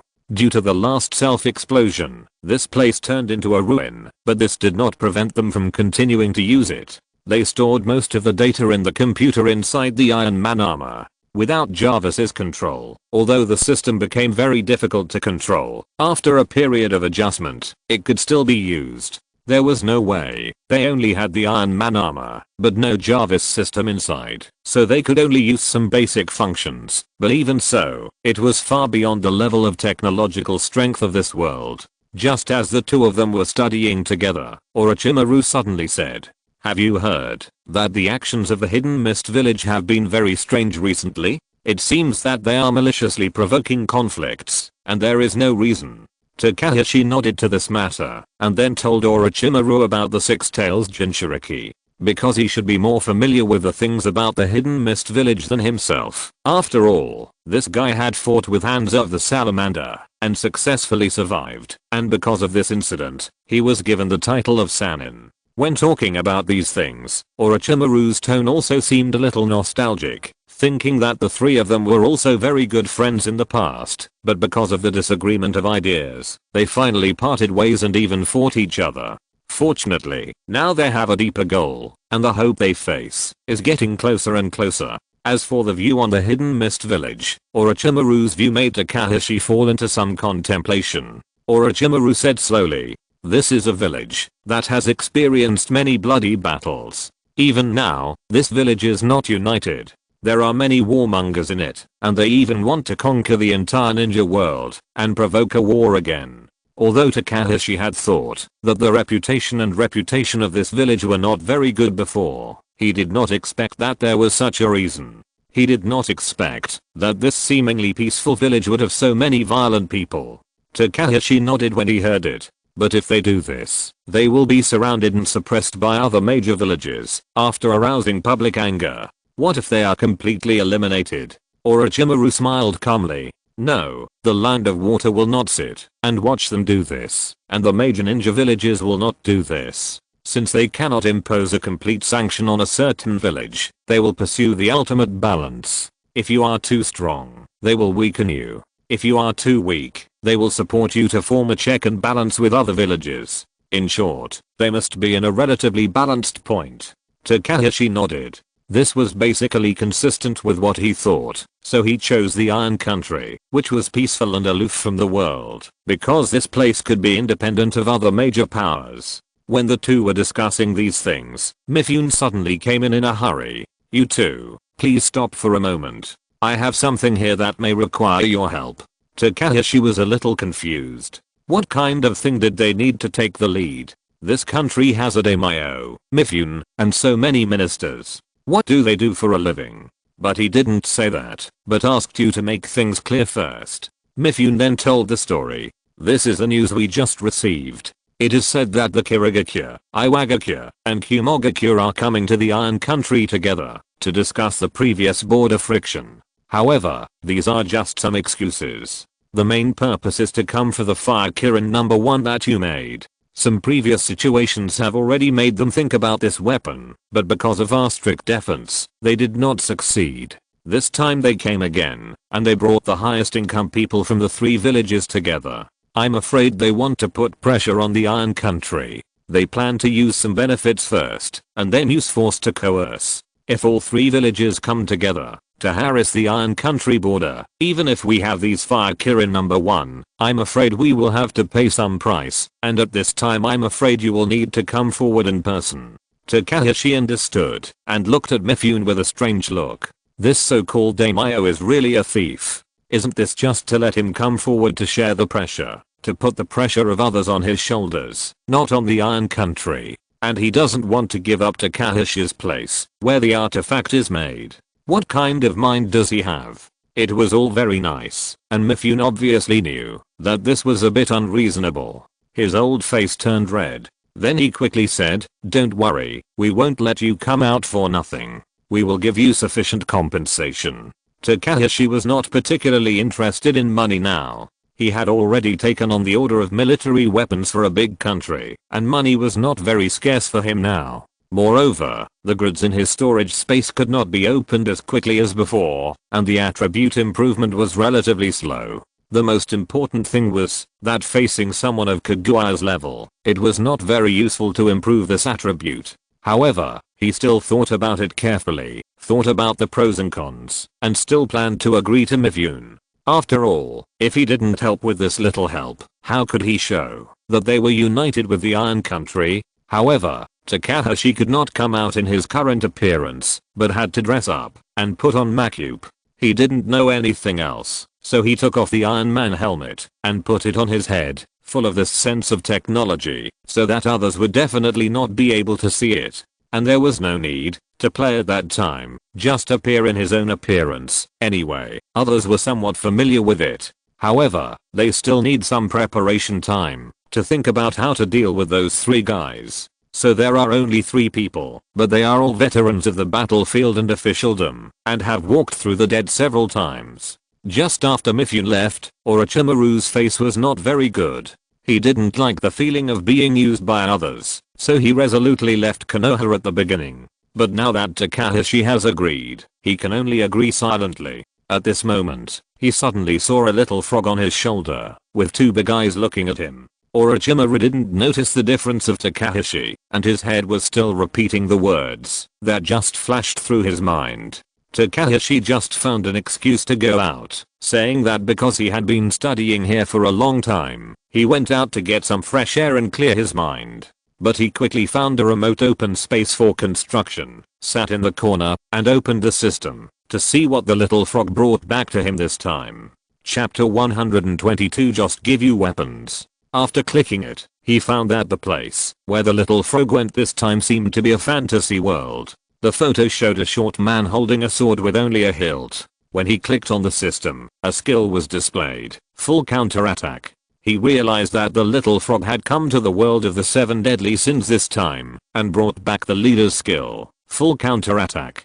As the name suggests, it can return all the enemy's attacks 100% without causing any damage to itself. This thing is extremely useful when combined with the mystic eyes of death perception. However, he has no way to use this skill now, because although this skill is an active skill, it requires the opponent to attack you to exert its maximum power, and the stronger the opponent's attack power, the stronger the counter-attack of this skill. However, Geo had a strange idea in his mind at this time.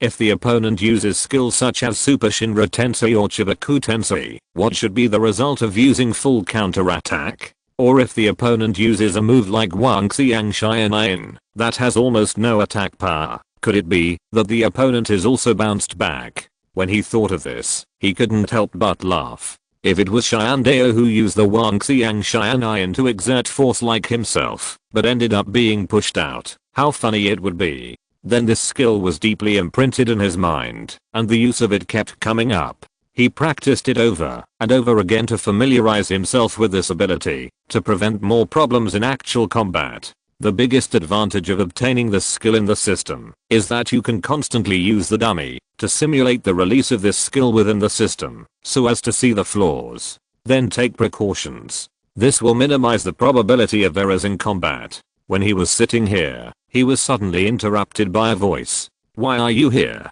I've been looking for you for a long time." The person who came was Mifune. He didn't expect that he could be found in this place. It seems that there are also many spies in the city, but he didn't notice them usually.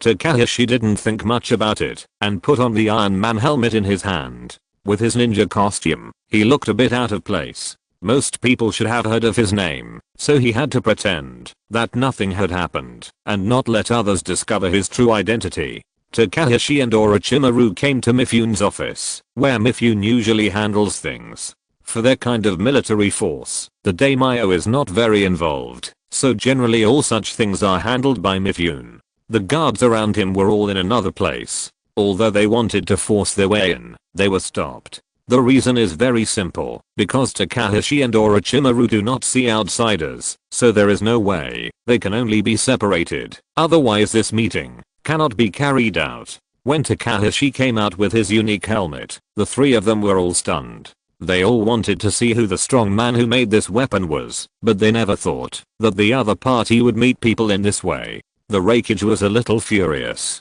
Isn't this looking down on them? But when he saw Orochimaru standing aside, he was shocked. He didn't expect this guy to be involved. I heard that he became a rebel ninja before. Why is he here now? Although thinking about these things, he did not ask them immediately, but temporarily suppressed these questions in his heart. After the three of them lived here, they did not argue too much about the border affairs before, and directly looked at Takashi. This is the person who made that mysterious weapon. We have many Jonin.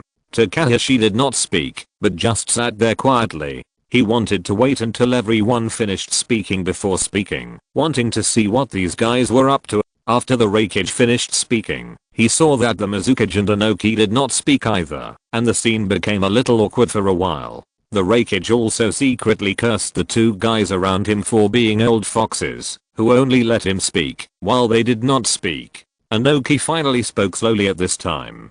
"This new weapon is indeed very powerful, but also very dangerous. You have this weapon, and did not tell anyone, secretly arming your country. Is there a secret that cannot be told?" Mifune sneered. "This is our own business. It seems that it has nothing to do with you, whether to tell others or not." Seeing that the face has gradually begun to tear, there is no need to worry about so much face. The smell of gunpowder gradually became stronger. Just as the conflict was about to intensify, Takashi suddenly spoke. If he spoke, it would make others even more confused, especially Mifune. "Since we are all in the ninja world, there is no need to make such a big fuss. You just want my weapons, no problem. I can make the decision myself, but I can't give you too much." When the three people on the opposite side heard this, their eyes suddenly lit up. On the other hand, Mifune's eyes were a little impatient. How could he make a decision without discussing this matter with their daimyo? Although the production rights of this thing were in Takashi's hands, he was in a position where he could not make a decision so casually. But on the other hand, the three people on the opposite side had a hint of joy on their faces and then hurriedly asked, "How many weapons can you provide me? As long as you can provide us, how much money will the Iron Country give you? We will give you the same." Takashi gestured a number. 500 per village. This is the limit of our production now. If you still want it in the future, it depends on the situation. However, the guns need to be repaired in the Iron Country every once in a while for an additional fee. They only heard the previous things, and the additional charges were just an excuse for Takashi's greed. Besides, how much can the repair cost be? As soon as he finished speaking, the three nodded repeatedly, and the matter was so simple and easy to reach. But Mifune's face was extremely ugly at this time. The relationship between them was about to break up. If they were given their only advantage now, what would happen in the future? At this time, Takashi gave Mifune a reassuring look. The meaning was very clear. Leave the matter to me, you can rest assured. Mifune didn't understand, but looking at his eyes, he must have other intentions, based on the experience of the two people knowing each other for such a long time. This guy's definitely a very thoughtful and scheming person. He will never break the promise between himself and the daimyo for no reason, and will not push himself into a bad situation. Thinking of this, he chose to believe Takashi and didn't explain too much. But looking at these three people, the more I thought about it, the angrier I got. I directly ordered them to leave. If you three don't have anything else to do, I'm still a little busy here, so please go ahead. If you're listening to this novel on a channel other than Fanfic World, it means they downloaded and uploaded it without effort. We cordially invite you to visit our channel, Mundo Fanfic Novelos. There you'll find the original version of this story and you can explore many other novels of various genres. We're waiting for you to immerse yourself in a world of incredible novels. Chapter 123 Hinata's Father's Pressure. After they left, Mifune was very angry. How could you agree to their request? Takashi asked him to calm down first. What can we do if we don't agree? They can come the first time and they can come the second time. If you push them too hard, they will all break into pieces. You will lose more things at that time. It is better to stabilize them first. Isn't it just some guns and ammunition? If we really fight, we have more advanced things. Those remaining weapons will not work at all in front of my inventions, so just be at ease. Mifune calmed down a little after hearing what he said. Then Takashi continued. I have some things to do, and I will be away for a while. I will give all the specific development to Orochimaru. If you have any questions, just go to him. After that, a figure disappeared without giving Mifune time to speak. In the blink of an eye, Takashi had returned to the Chamber of Commerce. He told Orochimaru all these things intact, and the latter frowned when he heard them. What should we do? Should we really give them the things? Takashi whispered in his ear. Of course not, but I promised them that every time they have to inspect, they need to use the Iron Kingdom again. So when they come for the next inspection, I will do something to them, but don't make it too obvious. It will be bad if they find out once. It's better to do it several times. Orochimaru nodded. He was also very disgusted with this kind of despicable and shameless behavior. He wanted it just because others had it. It was just like an immature big child. It has been a long time since I returned to Konoha. If I leave for too long, it will arouse suspicion. Originally, he planned to go back and rest, but suddenly he thought that he hadn't seen Hinata for a long time. He quickly found Tsunade, but the master was not here at this time, but went out to do something else. Takashi thought about it and estimated that he might be in the tavern or casino again, so he didn't bother to care. Shizune, as Tsunade's assistant, usually teaches Sakura and Hinata. When she saw Takashi, she knew that he was looking for Hinata. I don't know if it's an illusion. I feel that this little girl has grown taller after not seeing her for a while, but the two didn't say too much, because this is still a time for learning. Not everyone can graduate early like Takashi and go out to perform tasks. Most people still need to study and train and gain practical experience in the performance of tasks. I just said briefly that we will meet again in the evening. Seeing that there are still many wounded here, I also know that the workload of these medical ninjas is very busy. I simply don't bother them. Although I haven't been back for a while, the whole village has not changed much.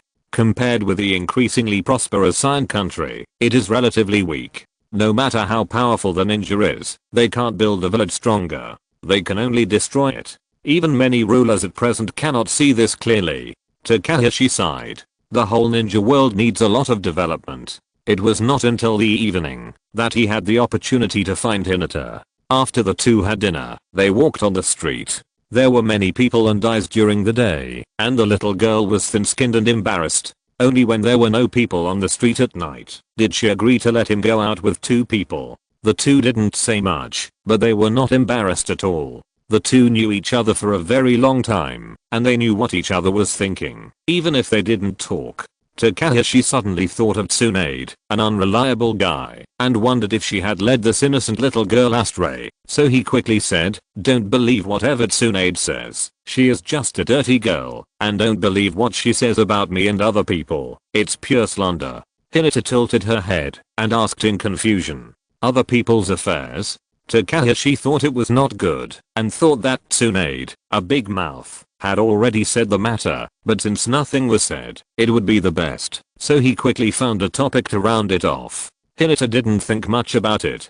Suddenly she talked about Yakumo again. After Takashi left, the relationship between the two people could be said to have heated up rapidly, and they had become very good friends, which was something Takashi didn't expect. However, the two of them were also the few people who cared about each other in the village, and Hinata could only get along with Yakumo's awkward personality. The two of them had a mutual care, and he felt more at ease after he left. Before they knew it, the two of them had reached Hinata's home. There was nothing they could do about it. After all, Konoha village was not a big place, and they walked a long way. In addition, they had not been back for a long time, and they did not pay much attention, so they accidentally walked to the door of their home. But since they were here, there was no way to move forward. If they were taken away by their family, it would seem too malicious. Hinata stood at the door of her home, reluctant to say goodbye to Takashi. After all, they had not seen each other for a long time, and they had to separate again after such a short while. Takashi just smiled faintly, and did not say much. But at this moment, he suddenly felt a chill on his back, but it was not a big threat. In this place, you can guess who can release such momentum without thinking. Takashi turned his head with an embarrassed look on his face, and Hinata looked even more shy, and ran back to the house. Takashi was not afraid of going to the battlefield, but he was a little stage fright in this situation. He shouted carefully, "Uncle? Who is your uncle?" Then "Uncle? Who is your uncle?" Takashi cleared his throat and said solemnly in the last two steps, "Hello, head of the Hyuga family." He nodded. "You must be Takashi Shin, who has been in the limelight recently. Since Hinata has already arrived, I won't see her off." Then he returned to the yard alone and slammed the door shut. This seemed to be the first time he encountered such a humiliating thing, but there was no way, because the other party was Hinata's father. It seemed that there was a long way to go to deal with this stubborn old man, but there was still time anyway, so there was no need to rush. After meeting, he felt much better, but he felt a gaze behind him, and he turned around suddenly and saw an eye in the dark. Step by step, he approached his direction. When the real body was revealed, Takashi frowned. "Isn't this Danzo? Why is he here?" Takashi asked with a cold face. "Isn't this Danzo-sama? What do you want to teach me?" A sneer appeared on the head of the group. "I don't deserve your advice, but I have some information here that I'm afraid you will be very interested in." Then he threw a scroll over. Gaokyo didn't understand, so he tore it open and frowned even more. Chapter 124, Danzo's Threat. Danzo's figure has disappeared. The scroll contains evidence of Takashi's dealings with the Iron Country, but it also proves that Takashi was the inventor of the Iron Country's mysterious weapon. This crime is both big and small. To put it in a big way, it is betrayal of the village, an absolute capital crime. Even if he is not executed, he will be imprisoned for at least 10 or 20 years. However, if Konoha really takes action, he will not surrender. Apart from anything else, at least he is confident that he can escape. In the other case, the worst that can happen is that he will be criticized and the technology will be recycled. However, in Konoha's current situation, even after recycling the technology, it will not develop too much, and will not trust itself like the daimyo of the Iron Country. The biggest possibility is that I have it, but I don't use it, and I don't allow others to use it forever, just like the forbidden technique created by the second generation Hokage. Gyokyo absolutely cannot tolerate this kind of thing. His hard work will never be sealed up. He still hopes that this invention will take a big step towards his goal. Takashi suddenly used force to turn the scroll in his hand into a ball of powder, and there was suddenly a bit of murderous intent in his eyes. He hated being threatened the most, especially with this kind of thing. The next day, Takashi went directly to find the base of the route. He knew that Danzo was waiting for him there. Since he had given the things to Takashi yesterday, he was not afraid that he would turn against him at the last minute. There was a smile on his face that showed that he was confident of victory. Seeing Takashi sitting in front of him, he hadn't been so happy for a long time, because in the whole village, he could control almost everything, but he couldn't handle this man. But now in his eyes, even Takashi was just a character that he could control. Sitting down, the two faced each other, and the captain didn't say anything, just quietly waiting. He planned to test Takashi's patience first. Let this guy speak first. But he didn't expect Takashi to be unusually calm, and didn't say anything. The two looked at each other for a full half an hour. Danzo was a little surprised. He didn't expect him to be so calm and look fearless. Isn't he afraid that he would expose all these things? Or is he really so confident in himself that he is spoiled? He just came out and said it frankly. I already know that you betrayed Konoha, but as long as you work for me, I can keep it secret for the time being. If something really happens, I can also save your life. What he said was actually just to scare people, and he put a big hat on Takashi right from the start. The topic was completely based on the fact that Takashi had betrayed Konoha. And even if this matter was really discovered by the third Hokage, it was still uncertain how it would be handled. If it were an ordinary person, he might be scared by his words. But Takashi is an old hand after all, and he has met many people, big and small. How could he not hear such simple words? He sneered and asked back, when did I betray Konoha? I'm just a businessman. How do you know that I didn't sell my products to the village? If they didn't sell well, you didn't allow me to sell them outside? If this is considered betrayal, then what is not considered betrayal? Although Danzo had never thought that he could scare Takashi with just these few words, he felt depressed when faced with the answer that was neither humble nor arrogant. It seems that this guy is really not easy to deal with. If he is not taken down quickly, he will definitely be an obstacle for him in the future. Thinking of this, Danzo's eyes also became a little gloomy. He said coldly, whether it is betrayal or not is not up to you. I still have some connections in the land of fire. The words have become naked threats, which have risen from betrayal of the village to treason. This crime is bigger and more hateful, even the kind of crime that can never be reversed, and must be sentenced to death. Once the placement is confirmed, Takashi may directly become an enemy of the country. He will never allow such a thing. Takashi's eyes gradually revealed murderous intent, but he lowered his head and did not reveal his serious murderous intent. The captain was still complacent, thinking that he had used his power to suppress the other party and made him speechless. Takashi spoke in a low voice. Of course I understand what you mean. If I don't go against you, you will push me to the end, right? He remained silent, but this situation was already a disguised affirmation. At this time, Takashi slowly raised his head. Yamanaka Feng and Aburame Tojin on both sides stood up, fearing that Takashi wanted to fight to the death. But the two of them never thought that, if they really fought to the death, they would not even have a chance to resist. Only Danzo, who could be resurrected, could struggle for a while. Takashi had been thinking about this problem just now. What should he do to maximize his own interests and minimize the crime? He was not afraid of anyone, but was thinking about what kind of punishment he would encounter if he killed all the guys in front of him. Will the third Hokage call on the entire village to kill this threat because of this matter? Or he helped him get rid of the trouble in his heart and it was just a superficial punishment? After thinking for a long time, no matter how he thought, Takashi felt that the third Hokage would treat him in the second way. After all, this third Hokage is also an old fox. He is very clear about all the things that Danzo did overtly and covertly. He is obviously the leader of this village, but he can't tolerate him to keep interfering. No leader can tolerate such a thing. If Takashi can reach out and kill all of them, it must be quite good. But at this moment, Tuansan is still immersed in his own ideology. He has seen a wonderful story of himself riding such a humanoid weapon, being unscrupulous in Konoha, and finally forcing the third Hokage to step down and become Hokage himself. With a little arrogance in his eyes, even Yamanaka Feng thought that this matter was a sure thing. After all, for a ninja, being wanted by a country is not only a big change in life, but also a big blow to the soul. For a soldier with strong faith, after losing faith, it will be a group of walking corpses.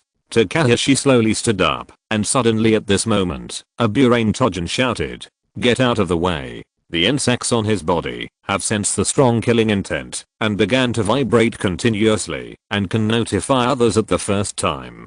Takashi snorted, "This guy's really troublesome. Killing intent is a very metaphysical thing. In the obscure state, it is difficult for humans to feel it, but insects can." But although he shouted quickly, it does not mean that he can react, especially Yamanaka Feng still doesn't believe that Takashi can do it here. But the next moment he widened his eyes because a bloody hole pierced his chest. Chapter 125 You force me to do this. Shan Zanfeng covered his chest in disbelief, as if he had never been so surprised in his life. He actually dared to kill me. He actually dared to do it here. How is this possible? He died completely with such an expression of disbelief and shock, and in the end he didn't understand what happened just now. A Burain Tojin was in front of Danzo at an extremely fast speed. Danzo was now gritting his teeth, and he didn't expect Takashi to be so decisive. "You bastard, you will pay an absolute price for what you did today. Don't think that you can do whatever you want, just because you are a little stronger. There are countless magical powers in this world that you have never seen." Takashi just laughed at his statement. "Really? If so, it's okay, but you must let me see it well, or is it the Sharingan that you plundered from the Uchiha clan with your arm?" Hearing the sarcastic words, Danzo's eyes were cold. "You are asking for death yourself. You can't blame others. Do you think you can cover the sky with one hand in Konoha?" Danzo didn't expect that his words would cause such a huge backlash, and said coldly, "Aburaim, help me resist." "Okay, Danzo-sama." Then a layer of purple permeated his body. Takashi knew that it was extremely tiny insects covering his body. Once someone touched his body, they would be covered by purple insects. That person would eventually be killed by the insects. But unfortunately, Takashi didn't have such concerns, because his attack didn't need to touch the opponent's body at all. Holding the Sharingan sword, he slashed directly at the opponent. The killing power of the Sharingan sword has a fixed range, and it also has a certain dispersal effect. When the Sharingan sword slashed at him, the purple insects actually had a tendency to dodge to the side, which frightened a Burain Tojin instantly. You know, he relied on insects for defense. If all the insects left in an instant, he would be completely naked in front of Takashi. But in the end, he still used his chakra to condense the purple bugs on his body into armor, but this could not completely block the attack momentum of Sharingan sword. He directly cut off his arm with the sword. Takashi looked at him coldly. "Do you have anything else to say?" A Burain Tojin suddenly formed a seal with one hand, and a large group of bugs directly surrounded Takashi behind him, and the speed was so fast that people could not cope with it. Takashi had actually noticed it the moment the opponent attacked, but he did not dodge. Although a large group of bugs is composed of many, they become a whole when they unite.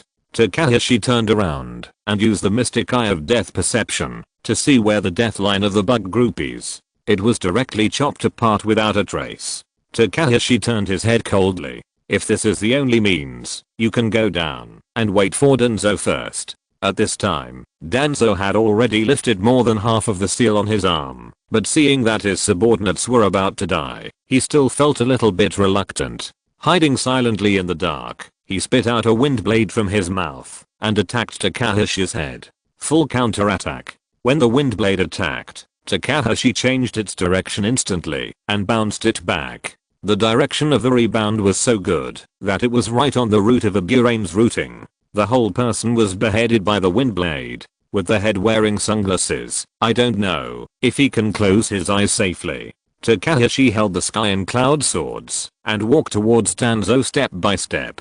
The attack speed just now was so fast that Danzo didn't react at all, but he still said with all his strength, "Is this all you can do? Then it's time to watch my performance." When he finished speaking, his arms were completely freed and Izanami was ready. At this time, an extremely conceited smile appeared on his face. With his arms constantly moving and his eyes slanted, he seemed to be telling the suffering he had suffered with the Kokachi clan.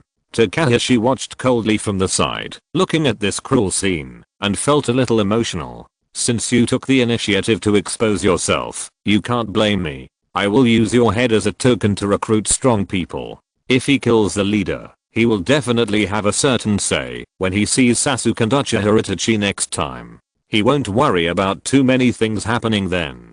But the most annoying thing about this number is that no matter how you kill him, he will be resurrected unless you kill him to the point where he can't die anymore, and you can kill him completely after all his eyes are closed." But rather than saying that he is afraid of a group burial and a head-on confrontation, not to mention so many lives, he is afraid of escaping from the group battle. If this old dog fights Takashi, he has 100 ways to make this guy never see tomorrow's sun. But if he uses dozens of lives as a game of escaping the boss, Takashi may not be able to keep him 100%. After all, this guy has also learned ninjutsu for a lifetime, and if he insists on escaping, he will have a headache. If I were to invite other people, it would be even worse. By then, everyone would know that I was planning to kill the Konoha high-level officials. If this matter spread, his reputation as a traitor would be completely confirmed, and no matter what he said, it would be useless.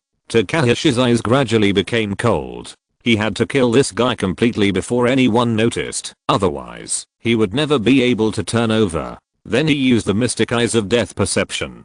Before he could react, the whole person flashed behind him and pierced his heart with a sword, but at this moment, the whole person's body turned into a phantom. He woke up somewhere else, and then one of the eyes on his arm closed. This is Izanami's miracle secret technique. Even if the person dies, I will only consume one eye. The duration of this technique is 60 seconds. He wiped his breath. It was really a troublesome secret technique. Fortunately, this guy did not have the idea of escaping, but planned to use his advantage of having many lives to fight Takashi head on. And Danzo's shadow actually appeared directly behind Takashi, holding a kunai and about to stab him in the back. Takashi was too familiar with this move. Danzo used this move to stab the second pillar Susanoo. The kunai in his hand was broken in half at once, and he also lost his life. Takashi directly used a full counterattack, blocking the kunai in his hand, and then stabbed with a sword, killing him again. The captain did not seem to expect that the strength of the high school was indeed so strong. 2 lives were wasted in the blink of an eye, and he did not even touch the opponent's hair. But he did not give up, but kept thinking about how to defeat the enemy. If you look at it from another angle, you might think that Danzo is the righteous man. End of this chapter. Thank you very much for reaching the end. Don't forget to like. Looking for more exclusive content and immediate access? Subscribe to our Patreon. Remember, every like, subscription, or donation encourages us to continue. Thanks to everyone. See you in the next video.